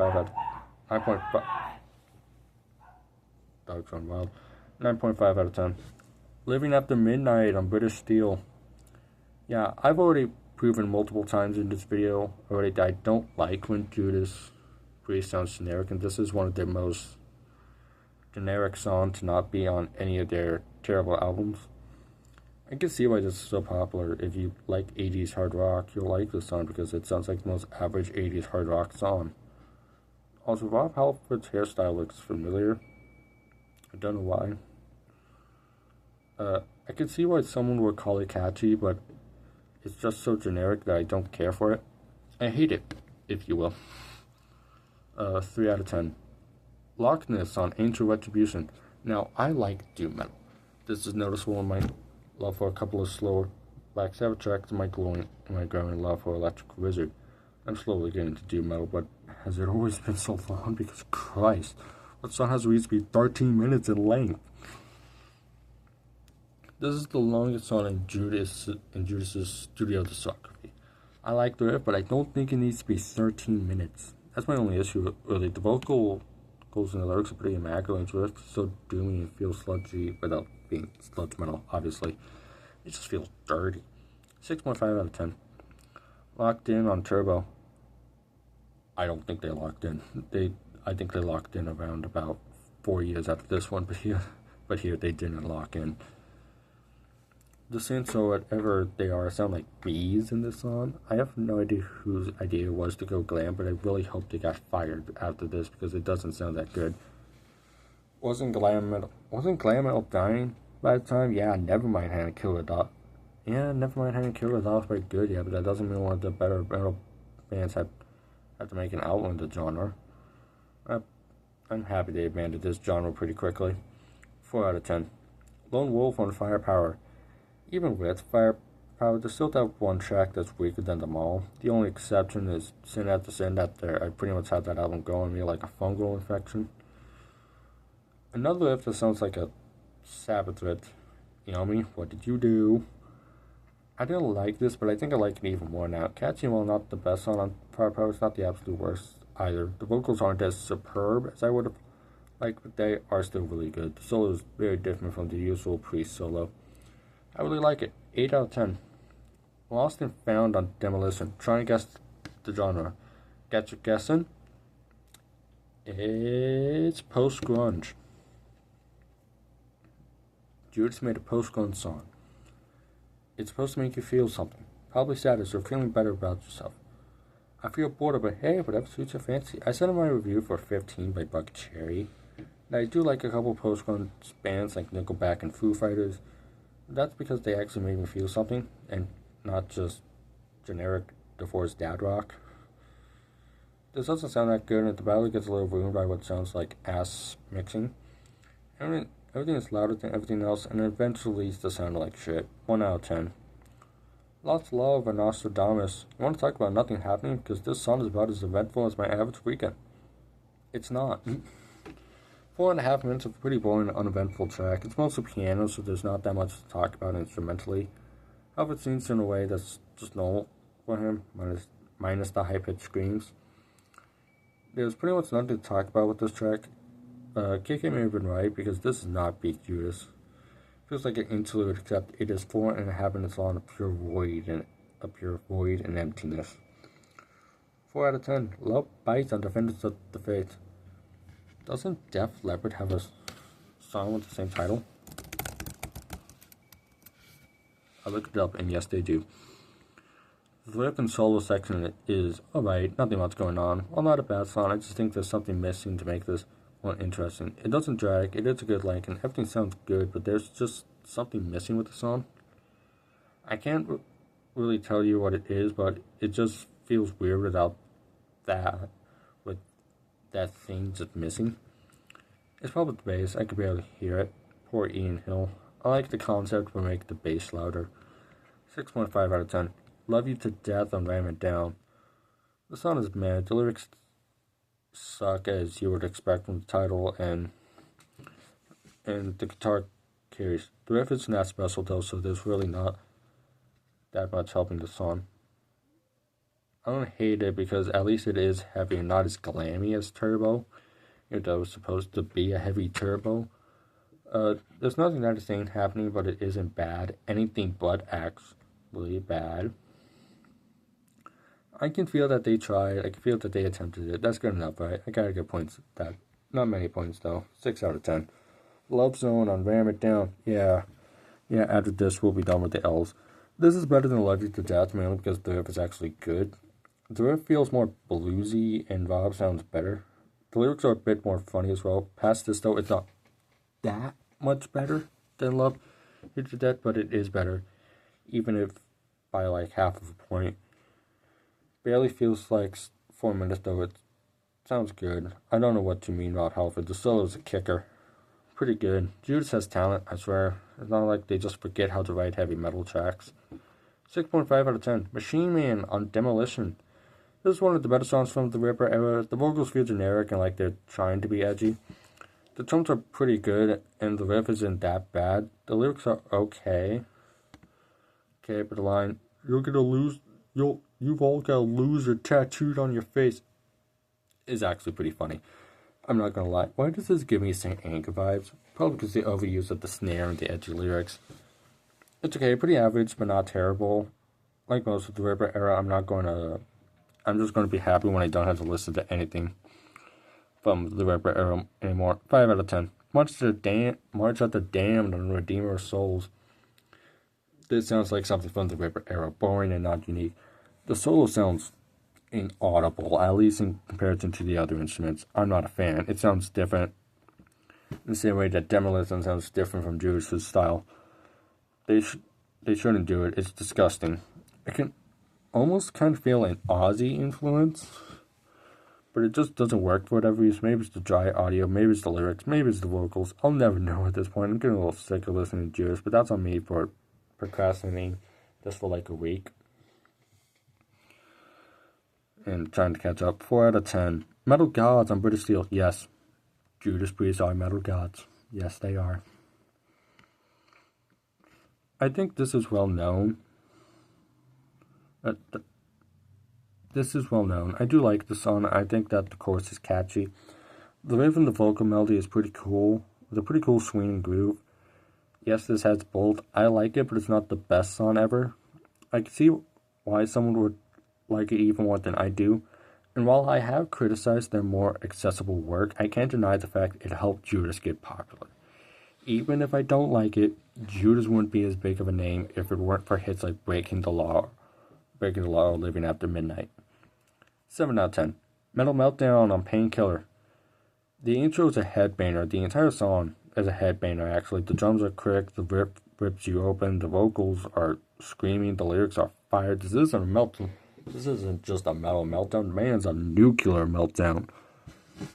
This is a speeding song. A song that makes you think you can do whatever the hell you want. This is a song that you put on when you're working out. The verse and the chorus both make you want to get up and work to a total failure. A total banger on oh my god. A total banger on a total banger song on a total banger of an album. I don't know why both rating sites I use have this lower than most of the songs. 10 out of 10. Metal Messiah. Yep, we're right back. Oh my god, that adjusts my phone. Hold on. Something.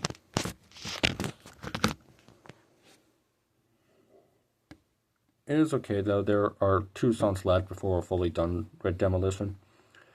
The intro is an actual badass riff, but then it sounds like Ripper is trying to be Tim the Rapper Owens during the verses, and the instrument starts to be a chug riff. Let's see if you can hear the riff under the terrible production of this album. The only Metal Messiah is Fred Durst. I'm just joking. The Messiah is Halford for keeping the band together because this isn't cool. It sucks. All of it sucks. All except that opening riff. Even the bass line showing up doesn't save this track because it sounds muddy and would work better if I could hear the guitars as well. 0.5 out of 10. Metalizer on Redeemer of Souls. This is alright. I definitely underrated it, and I understand that I probably should have given it a chance. Not she was stressful, but it's okay. It feels like Judas, but in a way that is like, oh, this reminds me of Screaming for Vengeance. I think that was good. It was good. I think I'm gonna go listen to Screaming for Vengeance now. Oh my god. Another issue I have with this album is that the production and or the mixing is kind of rough. It doesn't sound right at some points. I think with a remaster it could go up with my graces, but you never know. It could happen. 5 out of 10. Monsters of Rock on Ram It Down. The guitar riff has a really nice melody. I like the melody of the entire song, and Halford is a bit deeper than he usually is. It's different in terms of Judas Priest. The song Judas Priest is, I don't know what I was writing. Sorry, the solo has this nice final boss feel. In fact, the entire song has this final boss feel. Especially the instrumental. The riff itself has a feeling of just pure heaviness, but the drums and raw vocals along with Ian holding down the connection. Damn near perfect. Not the best Judas song ever, but not the worst. I think this one should get more love. 9.5 out of 10. Necromancer on Firepower. Another pretty solid song on a pretty solid album. It's fast but doesn't sacrifice a lick of melody. The chorus is especially pretty catchy. The solo in the middle of the track is fast as well, but you can feel it. The tracks on this album just keep blowing me away, so quick and feels like something from the 80s, not from 2018. Quick as hell, but a fun time. Witcher was a little longer, but I can't control that. So powerful that I just can't help but vibe along with the song. Wouldn't surprise me Judas release another album soon. By the way, Richie Faulkner has confirmed that, yes, there is going to be a new album. Screw me. 9 out of 10. Never Satisfied on Rockarola. Rockarola has some pretty rough production. Another thing Rockarola has is generic riffs. It's more rock than metal, but it is in the title. Very one-of-the-mill. I'm talking about the term, not the song. It's alright. Very average. and the vocals are okay. The riff is repetitive, and I can't really blame them. This was a debut. They probably didn't know what the hell they were doing. They had pretty much just started. Not much to say other than it's very middle of the road. I can't criticize and I can't praise. I'm neutral on it. 5 out of 10. Never the Heroes on Firepower. Part number 8 of Firepower being a no-skip album. The riff is pretty heavy, and even as great as Firepower is, the really good songs grow on me. The chorus is pretty cool, and the meaning behind the song reminds me of the songs Too Many Puppies by Primus and Soul Side by System of a Down. Both about soldiers and how they almost sacrifice for their country. It has this symphonic vibe to it that makes me feel like I can do whatever. However, its voice never falters. It just gets better and better and better and higher. It's an immaculate song. 8.5 out of 10. New Beginnings on Nostradamus. It's alright. The little wub wub in the background is persistent and kind of ruins it for me. Not like there's anything to really ruin. It suffers from a lot of the issues that plague other Nostradamus songs. It's born to the point that I kind of want to go back to bed. Generic that I can only tell it sounds like Judas due to how recognizable Halford's voice has become. And long-winded that I have to wait less time with my therapist appointment for my therapist to show up than for this to actually get on track. It's also very instrumentally similar to Hope, the prelude before it, so that's meh. 4 out of 10. Night Comes Down on Defense of the Faith. I didn't fully like this originally, but this album has been going on me a lot recently. The song is no exception. It has a very catchy and very cool guitar riff. It's a song that makes me feel like I'm riding off into the sunset with a crisp, cool car with a girl in the passenger seat. I could actually see myself listening to this more than just casually. A really cool and fun song that has this power behind it that I just can't describe, but it's there. It's like you just want a hard-fought battle. It's great, actually. 8 out of 10. Nightcrawler on Painkiller. This is one of the more popular tracks of Painkiller, one of the first Judas Priest songs I heard in general. The guitars have this beautiful harmonized solo. The bridge is really cool and it barely sounds like Halford. This song is a classic, but it has kind of grown off of me a bit, but I still love it. I do think it goes on for a bit too long. It doesn't drag for too long to the point where I'm asking if they can just wrap it up more like, okay, you can cut the last minute, but other than that, it's pretty good. 8 out of 10. No Surrender on Firepower. As I watched the music video, what even is the Firepower cover supposed to be? According to Halford's book, and at least my research, this is what I've seen. According to Halford's book, he wrote the song about Glenn Tipton fighting through his Parkinson's to play the metal music that he loves. It's a beautiful song. I wish it was a bit longer, but past that, it's a great song about a great man. The riff and constant energy throughout the track is what keeps it afloat. Firepower may just become my workout album whenever I find the time to actually work out. Makes me feel I can win the final round with No Surrender. 8.5 out of 10.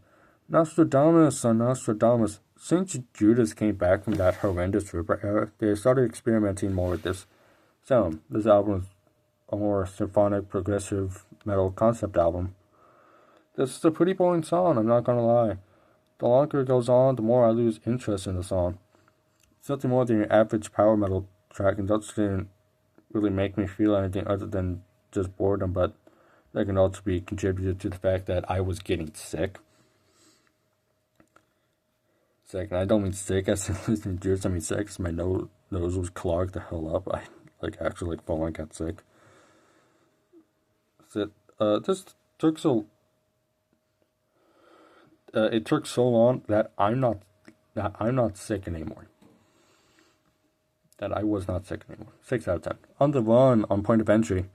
I like the quote the friend I listened to these albums with. What's with these Greek yogurt riffs? And I have to ask the same questions because every Point of Entry song we covered so far has pretty much sounded exactly the same. KK and Glenn had shown they were capable of much better riffs and less generic riffs as well. This is the middest of the mid when it comes to Judas Priest. When the words closes as a whole, the song is literally nothing to talk about. Hell nah, brother, this isn't it, to be honest. 1 out of 10. Speaking of which, One for the Road on Rockarola. Now, I can give Rockarola a pass for being a rock album because Judas didn't really find their sound yet and hadn't really Sin After Sin and Stained Class yet. This is the first song in their studio career, and it's a song about how useful music can be and where would we be without it. Of course, it's a little interesting, but as a person that's listened to music as one of their biggest hobbies, I was bound to like this song. I didn't like it originally, but I can get past the special production and actually just appreciate the song for debuting one of the most untouchable bands in the world. 8 out of 10. 1-on-1 on Demolition. Okay, I have to say a couple things. I don't hate on Demolition and Jugulator just because Halford isn't there. I hate it because Judas Priest sounded generic and trying to be edgy. Also, some terrible production choices, along with bad lyrics. If Halford was the one singing, it would not change up my opinion on the album and its content. Well, okay, well, it would because, the better vocals, but you get what I'm saying. This is very bad, and the guitar doesn't save it. It's a long and boring that already around about the halfway mark, I was yawning like I had just woken up. The solo...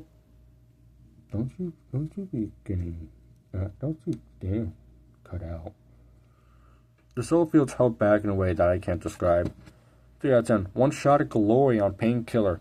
This has a very epic feel, like you really do only have one shot at glory, one try to become a legend, one punch to win.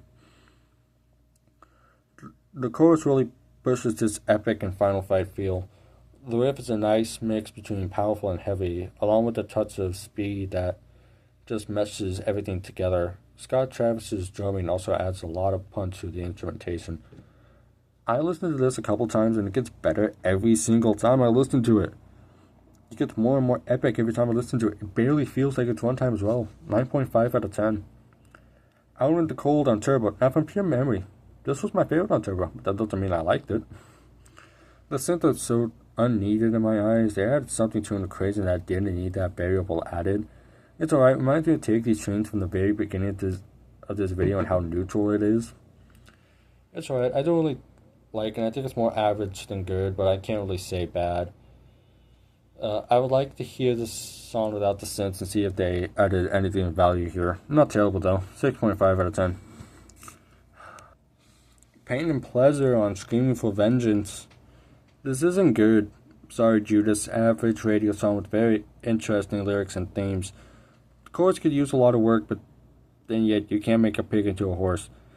At least it is shorter than some of the songs we've covered recently, but as a whole it's not good. I can see why someone would like this, but the lyrics are bad, and the rest of the songs, such as riff and vocals, don't really help its case.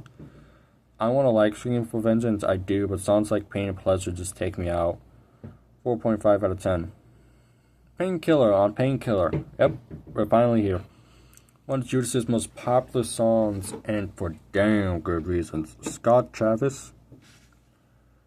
The drum opening is absolutely perfect. You want to talk about speed? This is as fast as they could possibly go, and they still make it sound great. Glenn Tipton and KK Downing. How sorry I had to feel if you have to go this fast. Ian Hill really keeps that background sounding tight. Make just guitars don't sound alone, but most importantly, Rob Halford. How does a man stay that high for that long, for almost an entire song, and still have the power to speak? Speechless, absolutely metal in every sense of the word. 10 out of 10. Panic Attack on Invincible Shield. 34 years and they're still going at it and going at it strong. Still quick and still powerful. Halford sounds a bit deeper, but as a whole he's still high pitched as always. The guitar work from Tipton and Faulkner has always been good since Richie joined the band. This pumps me up. I don't know about you guys, but I've been getting pumped up late. I need to go work out though, so I don't know. Pretty sick song overall. Very hype, has a lot of entry, and has a lot of energy for a band in the 70s. 2 words describe the song for me. Holy shit. 9.5 out of 10. Parental Guidance on Turbo. Sounds pretty fun. Oh my god. Let me have to... Yeah, this song's pretty much... Oh my god. Go on, let me have some fun, man. Halford was 34 when this album was released, by the way. It's generic glam, but the lyrics are so cheesy, like, I don't really need to hear how strict your mum was, Halford. Makes me want to listen to Bon Jovi and Guns N' Roses, two glam bands that I enjoyed both more than I enjoyed this album. The solo is really short and it doesn't do that much, which sucks because Judas usually has good solos. It also drags a ton for a song that's only 3.5 minutes long. 4 out of 10. Peace on Nostradamus. So short that the intro takes up half the song. So, yep, another Nostradamus interlude. Don't you love to see it because I hate to think about it. It's boring and sounds a lot like the rest of the Nostradamus interludes we've covered so far. Boring, and, well, at least they tried. 4.5 out of 10, though. Persecution on Nostradamus. Yep, another Nostradamus song right after the other one. Would you hurt me if I told you there's another Nostradamus song after this one? The thing is that this is what most of the album should have been. Judas is stabbed with a more proggy and symphonic feel, something that they haven't touched yet but wanted to. This is a pretty nice track with some nice symphonic moments that make it feel unique. While it does overstay its welcome a bit, it is always something different. And I can always respect a tenured band like Judas being willingly able to try and add something new to the original sound. 8.5 out of 10. Pestilence and Plague on Nostradamus.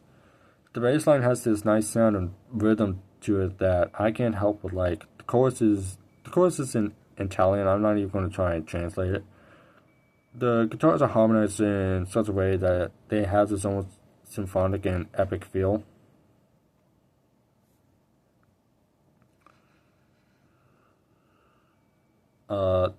They're harmonized in the solo specifically, and other than that, most Nostradamus songs, it actually doesn't drag.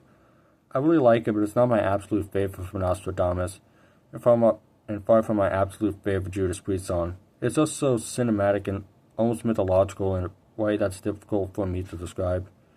It's so different from their usual work. I like it. 7.5 out of 10. Prelude on Sandaries of Destiny. So, I'm a writer. Why is the song that's titled Prelude, which means something before the start of an album, like how an epilogue is something after the final chapter, be track 5 on the album? The song itself is nothing truly special at all, just some piano. Should have been track 1. 5 out of 10. Private Property on Judas Priest. Look, I'm a Depeche Mode fan. I really don't hate synths, but synths have no reason to be in a Judas Priest song. This sounds similar to Parental Guidance in the way that it's cheesy and generic glam metal with some synths that are not part of the damn team. The lyrics are innuendos, but not in the wink wink way, but more as here's this nickname which you shove your shoulder right into their ribs. Great, it happened again. Come on.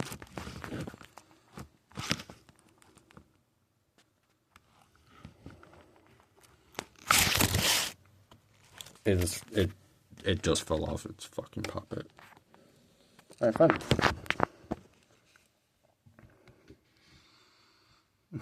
I'm fine. Where were we? If you shove your shoulder right into the ribs. Every band is going to have their low lights, but this is a very low light and a moderately decent to pretty good discography. Very repetitive as well. 3 out of 10. Prophecy on Nostradamus. Yep, we jump right back into Nostradamus. This is your average Judas song with a very small garnish of this album style, so not like Persecution, where it's the nice mixture between the band style and the album's execution. The riff is pretty cool, along with the nice bridge to a solo that sounds like the solo of Enter Sandman by Metallica. I could like the song, but the vocals are very below average when it comes to Rob Halford. Doesn't drag that much, but there are some rough edges that need to be sanded down. Once you get a sander on that, it should be good to go. 6 out of 10. Ram it down. Judas Priest got me into speed metal, and they remind me why I got into speed metal in the first place. Quick and heavy riff, punchy drumming, and quick thinking with the singing. It's also very easy to headbang along, but the only thing holding me back from giving this a perfect score is the fact that some of the lyrics could use some work. The solo is quick and very harmonic. If I could put a term on it, I vibed the entire time. I vibed the entire time. I vibed the entire time the song was on, especially during the solo, which reminded me of what they would accomplish with Painkiller just 2 years after this. 9 out of 10. Rapid Fire on British Steel. Another opener. This is pretty good heavy metal, and I do like this track, but it's not the best, but I can defend it. If this song got into a fight, I would be on its side, but I would not be a part nor take sides in the debate that started the fight, if I had to describe it. I really think this may be the perfect way to describe this. It's a good song, yes. I can kind of live without it. I'm not seeking it out like I am James Deceiver or Electric Eye, but I do not skip while I listen. 7.5 out of 10. Raw Deal on Sin After Sin. The song is pretty cool, and while this has grown to be one of my personal favorite Judas Priest albums, not every song is a banger. This is probably my least favorite on Sin After Sin, but that doesn't mean I don't like it. Even after it slows down, it keeps the whole type of note throughout it like a layer of haze that just won't go no matter what. Doesn't change super much for 6 minutes. Still a good song, don't get me wrong. The vocals are amazing as well, which has become a recurring saying in this video, I know. 7 out of 10. Reckless on Turbo.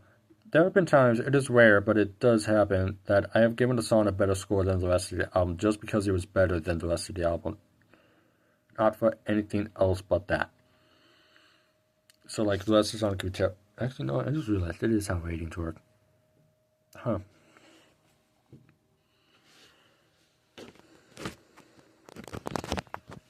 This is a song for me, except now it doesn't have anywhere else to go because it doesn't have the rest of the hell of Turbo to compare it to. It's an alright song, better solo and riff, and I don't notice as many synths in the song as the rest of the Turbo songs we've covered so far. 5.5 out of 10. Redeemer Souls on Redeemer Souls. It sounds similar to Help Patrol off Painkiller, but not similar enough to say that they're repeating themselves. A minute. The issue is that Redeemer still has some weird production choices, like the solo feels very tinny and high pitched, while fucking hell. The supporting riff behind it feels big and deep. It's okay, but the vocals could use some work. It feels like they gave them a volume limit. They're hitting it, but can't go past it. With better production and probably some better ideas when it comes to instrumentation, I could actually dig it, but now I'll pass. Thank you, though. 6 out of 10. Revelations on Nostradamus. I'm sorry, y'all. I know you're probably getting very sick and tired of Nostradamus. The vocal melody in the beginning is full of pauses, but that adds to the uniqueness in Nostradamus. I actually really like the song, but it does not need to be 7 minutes long. I say I like the band I'm doing this type of video on next isn't a prog band. There's your hint. It's the only one of the videos, so don't go skipping around for any other ones. I really like the song, and I think it's really good, but goddamn, does it need to be so long? 8 out of 10. Revolution on Angel of Retribution. It is a little generic, but as a whole, it isn't bad. The chorus is very catchy, but the rest of the song could use some very important work. The music video is just them performing live, which I can't really blame them, because how do you even make a music video anymore? The song gets the job done, but as a whole, I could easily live the rest of my life without hearing this again. Not bad, some rough edges, but they tried their best out here. That's okay when you just try your best. Learn from your mistake and use those teachings on your next song. 5.5 out of 10. Riding on the Wind on Screaming for Vengeance. Now, I have noticed that I have been a bit of a complainer, and I know that I'm a bit of a picky man. But to be frank, you wanted this when you clicked on the video. I didn't hide anything, and I'm not going to have my opinions on this song. I don't care what you'll say. It sounds average with the exception of that opening drum fill, because hot hell is that a solid drum fill. I forget who was their drummer at this time, but they knew what they were doing on this song. Pretty average song, nothing else special but that one drum fill. 5.5 out of 10. Rising from Ruins on Firepower.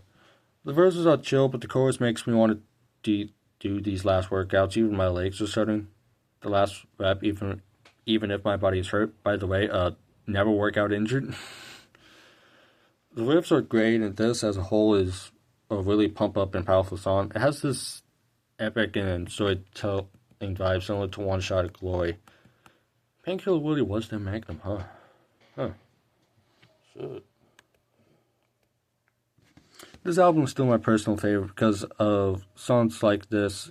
This so Judas does have an emotional side. Not every emotional song has to be a boring ballad.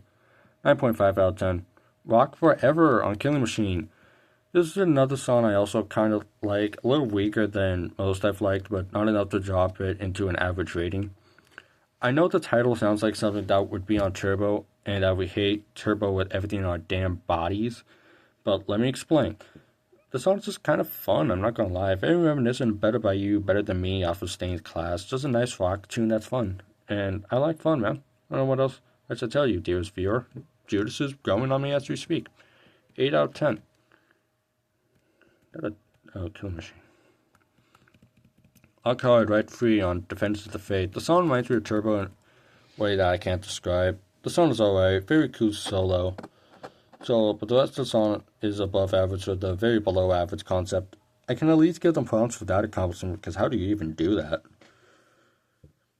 It's catchy and has a good riff, but the lyrics use a lot of work. The ending chorus repeats itself endlessly, and legends still say they're still saying rock hard, ride free all your life, even though nobody can hear them because they goddamn already faded out. 6 out of 10. Rock You Around the World on Turbo. Yeah, they have a few songs with rock in the title. Kind of similar to all the songs with metal in the title we did earlier in the video. This is very bad, I'm not gonna lie. Very similar to Parental Guidance, pretty much every Turbo's song so far. Cheesy lyrics, glam metal turntable, synths. Yeah, I'm gonna keep pointing out the synths till the day I die, deal with it. I just purely hate this track, not as much as I hate the Don't Listen to Juggulated albums. I can assure you that this just is so bad and cheesy that I want mac and cheese now. 3.5 out of 10. Rockarola on Rockarola. The chorus is pretty cool. The vocals just suck. The production doesn't really help the already bad hand card this song was dealt. The harmonica took me off guard past that. This song suffers from some bad jaws. Even after the song ended, I kept singing the chorus like some drunken fool. That's actually how the damn chorus is. The chorus may actually be holding this song on the rest of his back. The vocals again are pretty bad, especially in the beginning. We're almost done, I swear, okay? Almost done with this video. We have around 50 left. Run of the Mill on Rockarola. 8.5 minutes. This is how long the song is, not a single sentence wasted. Some of the lyrics aren't the absolute best, but it has this proggy and psychedelic feeling that I can't get enough of. It doesn't drag at all, despite being longer than most songs I've said before this one. The bass is very apparent, and as a bassist, I like that. It sounds like what Nostradamus was supposed to be, but instead, that fell flat. What if Nostradamus was trying to go back to the original sound? Yeah, that's not true. 9 out of 10. Running Wild on Killing Machine. Just a good heavy metal song. Not much comes except that. It's everything you would expect from Judas, and it's actually a good song. Which is something I bet you didn't expect me to say after saying it's everything you would expect from Judas. It is actually shorter than most Judas Priest songs, but that makes it more memorable because I don't have to spend around 5 minutes trying to write my feelings on it and then wait for the song to end. With this, I can just listen to it, type, and then I'm done with this section of the script. 7.5 out of 10. The Saints in Hell on Stained Class.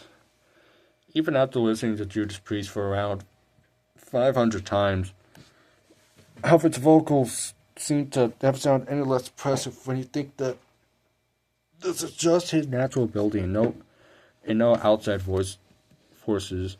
Very good riff and nice pacing throughout this song. The chorus is pretty cool and I really like it. Reminds me of Led Zeppelin. This is the third time I mentioned the Big Zepp in this video. It's a two Roberts. That's why Halford and Plant both have great vocals for British men. However, just the one and only metal god, though. Great song as a whole, though. 9 out of 10. Sands of Time on Nostradamus. I am again wasting my time talking about yet another Nostradamus interlude. One that sounds similar to Hallowed Be Thy Name by Iron Maiden. Symphonic in the way that I don't really care. And I have heard before and have heard it done better. This album itself with songs like Pestilence and Plague and Exiled. 3 out of 10. That's not average, that's savage on Stained Class. Take Invader from earlier in the video and pretty much make it better. Very catchy melody along with a very sick riff. The only issue is that it is kind of short, and while I have no issues with that, it does make it a little harder to stick in my head. Before you call me a hypocrite, I have no idea why Rock Forever can stick in my head easier than Savage. I've been listening to Judas Priest in my free time for like 2 months now. The song could use some work, but it doesn't need a lot done, just a couple tweaks. 8 out of 10. Screaming for Vengeance on Screaming for Vengeance. This song is pretty much if caffeine was in song form. I don't think I can sleep after listening to this. The solo only ramps up the already high energy that this song offers to you on a silver platter. Rob Halford really puts his voice through the ringer on the song, especially at the scream near the end. This poor man vocals chords during the 80s when he was being high-pitched just for the sake of it. It could somehow still stay high-pitched in his 70s. Jesus Christ, Halford, what the hell? I barely kept my voice through puberty. 9 out of 10. Sea of Red on Firepower. How do you close an album that's already no skips? You put one of the best ballads a man has ever heard. It's just a beautiful song with the very powerful voice of Rob Halford singing along with the heavy instrumentation from all of the band. Glenn Tipton's solo is absolutely powerful and a very clear case that no matter what happens, Glenn will muscle through and proceed to make the music that he loves. I respect the hell out of him for that. The orchestral vocals work massively at exemplifying the epic and powerful nature of the song. My favorite song from my favorite Judas Priest album. 10 out of 10. Secrets of the Dead on Redeemer of Souls. It has a melodic and creepy sense, similar to March of the Damned's chorus, but instead it's the entire song. I gotta admit, it works fairly well. Even the solo keeps this vibe. That's straight dedication. I gotta respect that. That me out, big dog. They probably don't know what the fuck I'm talking about. The spoken word section is so cool, and I love the melodic and almost psychedelic haziness of it. I like the electric guy because the vocal effect this has is really cool. Probably one of my favorites on this album, kind of like Run of the Mill, not the best production, pretty dareful and pretty great track. 9 out of 10. Shadows in the Flame on Nostradamus. It did not so wise words of DJ Khaled. Another one. Because, yep, it's another Nostradamus interlude. Well, acoustic for pretty much all of the runtime, but it's mostly just boring. I'm sick of all the interludes, to be honest. Nothing to really talk about anymore. Surely it can't all be interludes left of this album. Right? 5 out of 10. Sinner on Sin After Sin. Why is he sending me YouTube videos? Why does this remind me of Sabbath a little bit, but if Rob Halford was there instead of Ozzy Osbourne? It's very cool, and the riff is almost passionate. The vocals are just powerful. That hasn't really changed since the 70s. This is the Judas Priest I like. Heavy, fast, and high-pitched. So, pretty much pure metal, if I had to give it a genre. Funny I'm calling a song called Sinner pure, but we make do whatever I decide to write on this damn script. It could have a bit of fat cut, but it's nothing that affects the score a lot. 9 out of 10. Solar Angels, A Point of Entry. Probably my favorite off Point of Entry, and still not in my like songs. The riff is cool, and the title actually sounds pretty sick. The lyrics aren't generic, but it's still in one ear and out the other, because it is still some bland rock. Pretty much a heavy Rolling Stones, but with the very pitch of a vocalist. I do like how Halford sounds, but for whatever reason, nothing is sticking after I hear it, leaving me with no memory of the song after it ends. At least I'm not bored out of my damn skull. 6 out of 10. Solitude on Nostradamus. Now, for whatever reason, I like ambient interludes. A Warm Place by Nine Inch Nails, The Final Sound by The Cure, DLB by Perfect Circle, just a few examples. This is nice, relaxing, just makes me feel like I'm floating on a calm and clear pool, the sunset glowing the surface. 7.5 out of 10. Some heads are going to roll on Defenders of the Faith. With the exception of the title track, this is probably my least favorite on Defenders of the Faith. Kind of generic and not Judas's best when it comes to lyrics, but it isn't bad, just more inoffensive. The guitar tone is kind of cool, though. It doesn't really change tone much, which for a song like this doesn't work in its favor. So I'm saying this doesn't work, but it worked for Secret of the Dead. Doesn't drag, though, and could probably go on me, but I don't see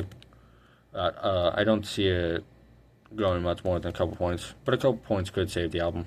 6 out of 10. Sons of Thunder on Invincible Shield. Okay, I wish the song was a little longer. It's not even 3 minutes long. Great riff along with some good lyrics, but the short runtime means I can't stick with it for any longer than I would like to. This sounds like something Metallica would do, and as a person that likes Metallica, that is pretty cool. However, it sounds like he did in the 80s. The song has a vibe, but again, needs to be longer. Pretty cool solo as well, and this song could grow on me more, but I would need to hear more of it. 6 on, though. 7 out of 10.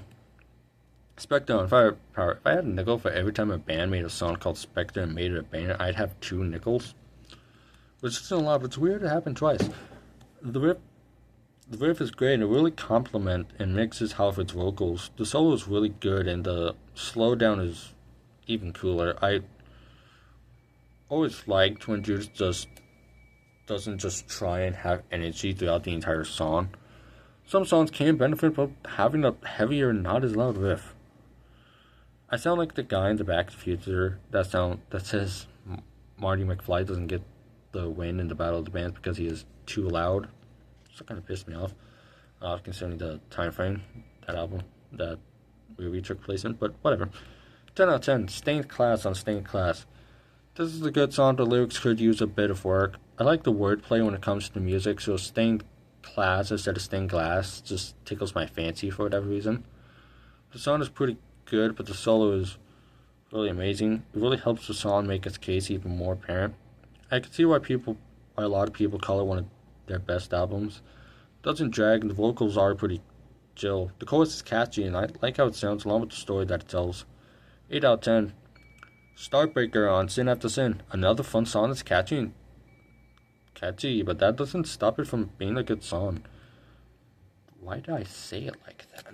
The lyrics don't hold back and are pretty good for Halford singing. The clapping adds a lot to the chorus, which wasn't a thing in, what was it, All the Way, I think? As unique as it is unique, yeah, only showing up on All the Way on Point of Entry as well as this track. The difference being that this song actually sticks to your head, a Point of Entry doesn't. And that this isn't generic and bland rock and roll when you know actual heavy metal. It does feel like they kind of didn't think it all the way through, though. 7 out of 10. Steeler on British Steel. This is a good song, but the way that I like it, I won't skip it, but I'm actually not looking for it. The solo seems to be like, oh, I'm on? Oh, shit. And then it comes in, fades out, comes back out. The song's actually more average than I remember it being. I actually remember liking it, but it's just not hitting anymore. I feel like I've heard this before, and it just doesn't hit right anymore. I can't describe this feeling, but it's like watching a childhood show you used to love, and you watch it back, it's ass. 6 out of 10. Subterfuge on Demolition. I swear, this is the last song I had to do that's from The Ripper. A contender for one of the worst Judas Priest songs I've ever heard. Why call it groove metal? It has absolutely no groove? No idea. After a minute into the song, and the instrumental just turns to this buzz that is very unpleasant. The mixing and production is all kinds of whack, because I can sometimes barely hear the riffs, which is the opposite of what a riff should be. The song sounds so faint, I had to make sure my jail apps weren't on Be Aware. 0.5 out of 10. Sort of Damocles on Redeemer's Souls. Another painfully average song on Redeemer's Souls. The chorus is at least very catchy. My socks aren't getting blown off, but at least it doesn't drag. The solo is really cool, but it suffers from its lackluster production. It sounds dry and thin instead of lush and open like they're playing in a church hall. The riff has potential, but I'm not seeing it being utilized to its fullest. I'm not a producer, nor do I know shit about music, but I feel the chorus could be more harmonic in a way, like a church hall. The song isn't bad though, 5.5 out of 10. Take on the World on Killing Machine. The chorus sounds like at the end of a 2010s movie, similar to the Tyler Perry movies when all the characters are singing. So what I'm saying is generic and very annoying. Sorry, Tyler Perry. I'm all for hyping people up. There are like a million songs about taking on the world. The verses aren't anything to talk about and are very short, which leaves the chorus taking up most of the song, which does lead to it feeling shorter than it actually is, but that doesn't mean it isn't any less painful and boring to listen to. We have like 25 songs left. We're almost done. 1 out of 10. The Four Horsemen are Nostradamus. Hey, is that Metallica song? Oh wait, that's the Four Horsemen. Very boring and absolutely nothing to talk about, but it transitions well into the song that comes after it. The only issue is that we aren't considering that transition, meaning the song has nothing to lean on to save itself other than if you like neoclassical dark wave. What the fuck that means. 3 out of 10. The Hellion on Scream for Vengeance. Wait, hold up, I lost my place. Nice riff to start the album. Another one where it can't lean into a transition no matter how much I love Electric Eye. It's a nice riff, but it goes by as quick as you would think, which is great, but it doesn't overstay its welcome like the Four Horsemen. 4.5 out of 10. The Rage on British Steel. I like the mellow opening. It gives either bluesy or jazzy vibes, and I like it. Feels like the opening to a noir TV show with the characters in the rain, waiting for his train. At least that's the vibe I get from it. Probably my favorite, and has this upbeat vibe and faster bits that gets brought back down into that noir opening during the softer bits. The riff is very cool as Halford accents it with a very deeper voice than usual, which is work going into the 80s. Just works better for me for whatever reason. 8.5 out of 10. The Ripper on Sad Rings of Destiny. When I said that Subterfuge was the last Ripper song, I meant the last song with Tim Owens at the helm. Halford is here, but at least you know how Tim got his nickname. If you feel dumb, I've realized this like a couple days before writing that script, despite listening to the album in January. Short, and I can't take Halford seriously on the song. He sounds so overtly dramatic. A solid song that the bad production kind of ruins. The drums just sound off, especially during the solo. Despite my issues with the solo, the song is very catchy and at least a fun time. 7 out of 10. The Sentinel on Defenders of the Faith. Easily the best song on Defenders of the Faith. Very good guitar riffs along with the very obvious and clean progression throughout the entire track that leads to it, never going stale. And the solos always lead me to just vibe along with it as these two guitar gods duel over who solos the best. Halford's voice really complements the mythological vibe the song brings, especially in the post-solo bridge. The song just feels like I'm living the finale episode in an underrated animated show. This is definitely one of my favorite Judas Priest songs of all time. 10 out of 10. The Serpent and the King on Invincible Shield, not the Serpent and the Kid.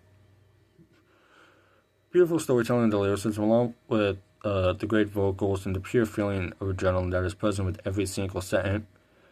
And note within the song is pushing to do something I was never.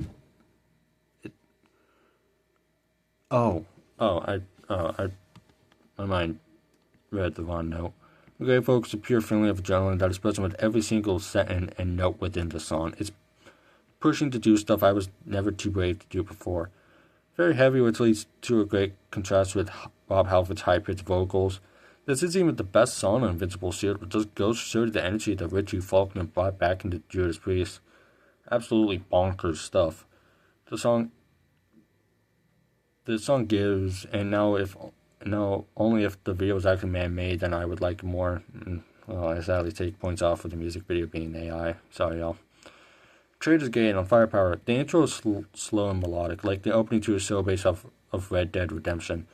And then the riff comes in and you remember, oh yeah, I'm listening to Judas Priest. The song is a bit too long, but the song is so good that we can throw it on the rug for right now and focus on it. How they managed to lock in the sweet spot between melodic and heavy for the solo. Just like the Serpent and the King, this gives me adrenaline and pure energy. The chorus is so catchy as Halford delivers his lines without venom. 8 out of 10. Trial by Fire on Invincible Shield.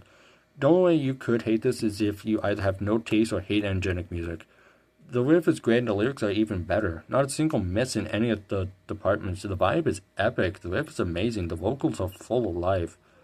The progression is ever-changing. The production is lush. Judas Priest could never be a legacy band. They keep making new hits instead of sitting on their old ones. I respect the hell out of it, even if I don't think they're the absolute greatest of the greatest of all time.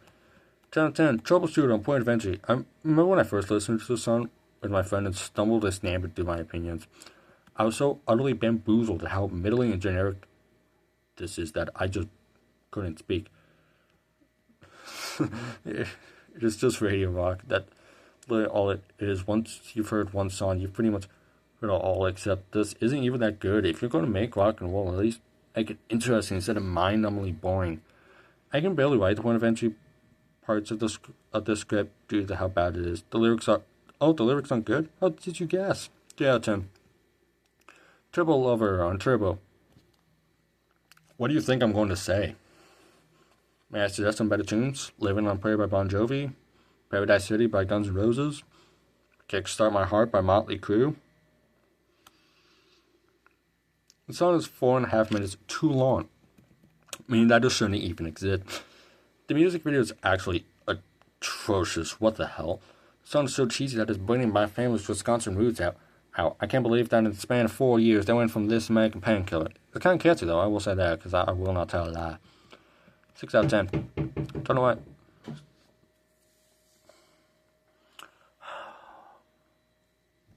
Turning Circles on Point of Entry. Ballsy move making a rock and roll album. The only thing is high risk, very minimal reward, because what do they gain for this other than another rock album, rock roll and Saturday into Destiny right there? No wonder this sold the least out of any of their albums. At least according to KK Downing, and I don't remember when he said this, probably after he left, and I highly doubt Redeemer sold less of this because No Chance, Firepower, Invincible Shield sold low. Hell nah, with a button sewed on eggs. Tyrant on Saturday into Destiny. Oomph. The mixing here is very whatever. There was an echo at the beginning that made me look around my room. I want to like this, but the production is so good that we go through 2 courses in around the first minute.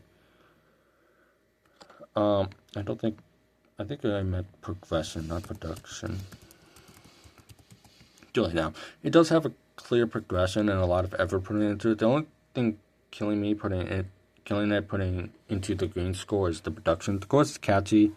Please give this a 50th anniversary like Rock and Roll Up, because I need to hear this with great and very full live production. Please, Judas, I need this. 6.5 out of 10. United on British Steel. The song is pretty much a better version of Take on the World off of Killing Machine. It doesn't have a student choir on the chorus, which is something I can always be grateful for. The last chorus does sound choir-y, but at the same time more like the live crowd singing with them. Repetitive, but it gets the job done. Not the greatest, and you do spend more of your time in the chorus than the verses, which is a bummer. The vocals take the foreground with the instruments taking very back burner, it sounds like. No Sean feelings. 5.5 out of 10. Victim of Changes on Saturday into Destiny. I know how popular this song is. I can see why. It's a generally popular song, and no matter how much I try to be unique as possible, I have to join the crowd. The song isn't perfect, but that is something we can disagree on, but it is very much beautiful. Especially when it slows down, a very rewarding listening experience for how long it is. Tells a very good story that I shall not tell because it is up to you to experience it for the first time yourself. The solo is an out-of-body experience, just so you're aware. 9 out of 10. Visions on Nostradamus. This isn't half bad, actually. Similar to Secrets of Dead in the melodic and symphonic sense. It has this great and mystic vibe that just works throughout the entire runtime of the song. It is far from the best on this album. I could see this growing on me in the future right now. It sticks outside of the... I like it enough to put into the playlist score of a 7 out of 10. Similar to Tyrant, a couple of entries earlier. Pretty good, but lacks the memorability required for me to latch onto it. I could eventually latch onto it, though. 6.5 out of 10. War on Nostradamus. The song isn't bad in a sense. More so just not all that interesting, and not that interesting for way too long. I will ask this, why does the music video look like it was made with the graphics of a PlayStation 1 game? Go watch it. It looks like when the PlayStation 1 game has a cut scene and it's so low in terms of graphics that actually looks kind of trippy but also fun as hell.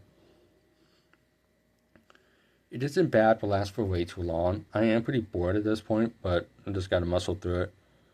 4.5 out of 10.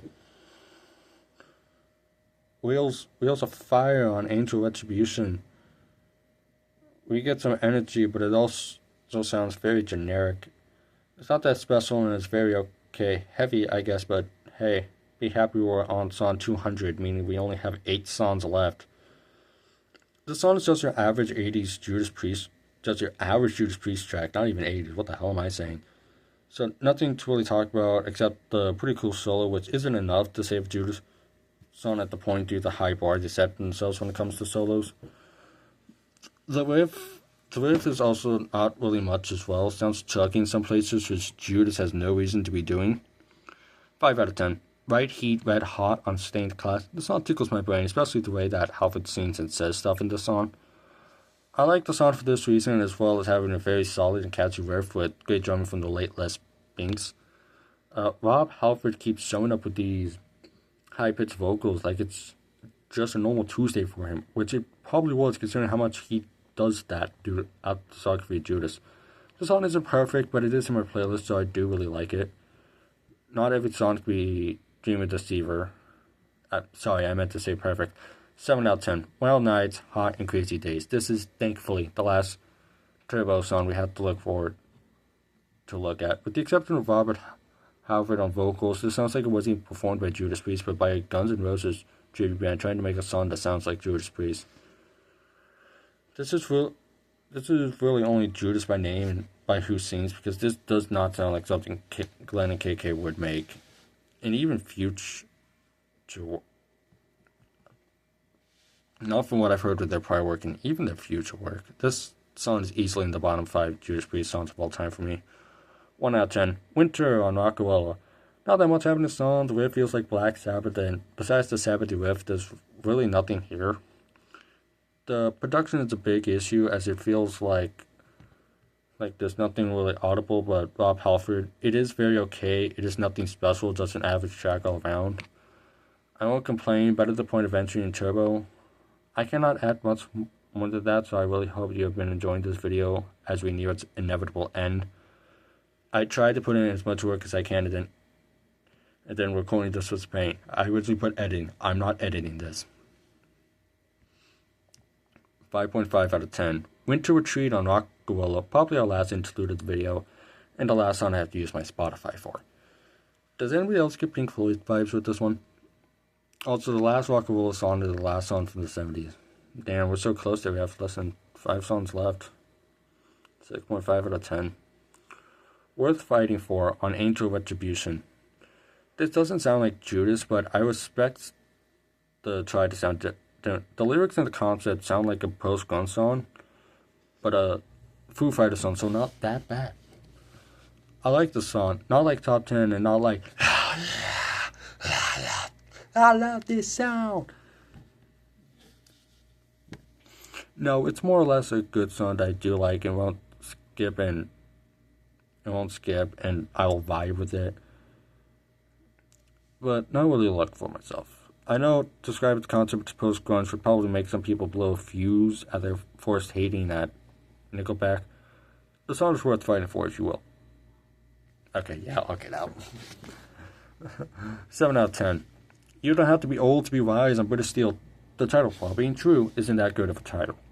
The song's also kind of bland. There's really no good way to be bland. It is your average and friendly neighborhood Judas Priest song. Nothing to really talk about because the lyrics aren't as good as you might think they are. The solo is good, but as we discussed before, that is not enough to save Judas Priest song. The repetitiveness in the end is too apparent for me.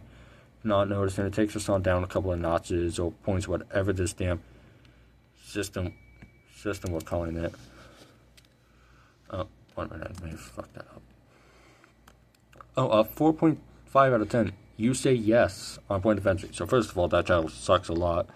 Now let's get into the song. The song sucks a lot. The riff and the vocals are even more cheesy than the rest of the Point of Entry songs before this one. Feels almost double its length because nothing happens except a very bad chorus. When it slows down, it turns into even worse garbage. The song is just pure garbage sucky juice. Pretty much, if I had to give it a title. It's a very cheesy riff, and then Halford sounds like he tried to make Jonathan Davis noises before Korn even existed. 1.5 out of 10. You've got another thing coming on Screaming for Vengeance. Poetic in it. We start and end. the video with the same album. The song's pretty cool, but it is similar to Visions or Tyrant a little earlier in the video before the song, where I like it, but it's missing something to make me fully love it. Catchy, and of course, is iconic, which is probably why it's one of Judas's most popular songs to today. I actually retract my statements because this has grown to me, and I really like it. Although, don't worry, you don't have a surprise Judas Priest song that I was going to. Oh, no, think fat chicken nut. 7.7 out of 10. And that's it. We're done. Well, I hope you enjoyed this 2.5 minute me rant about Judas Priest. This took me months on end to finish. Well, you know what? It's done. I hope you enjoyed. Have a wonderful day. See you in 8 months again. No, I'm just joking. I plan to record more. I plan to record more.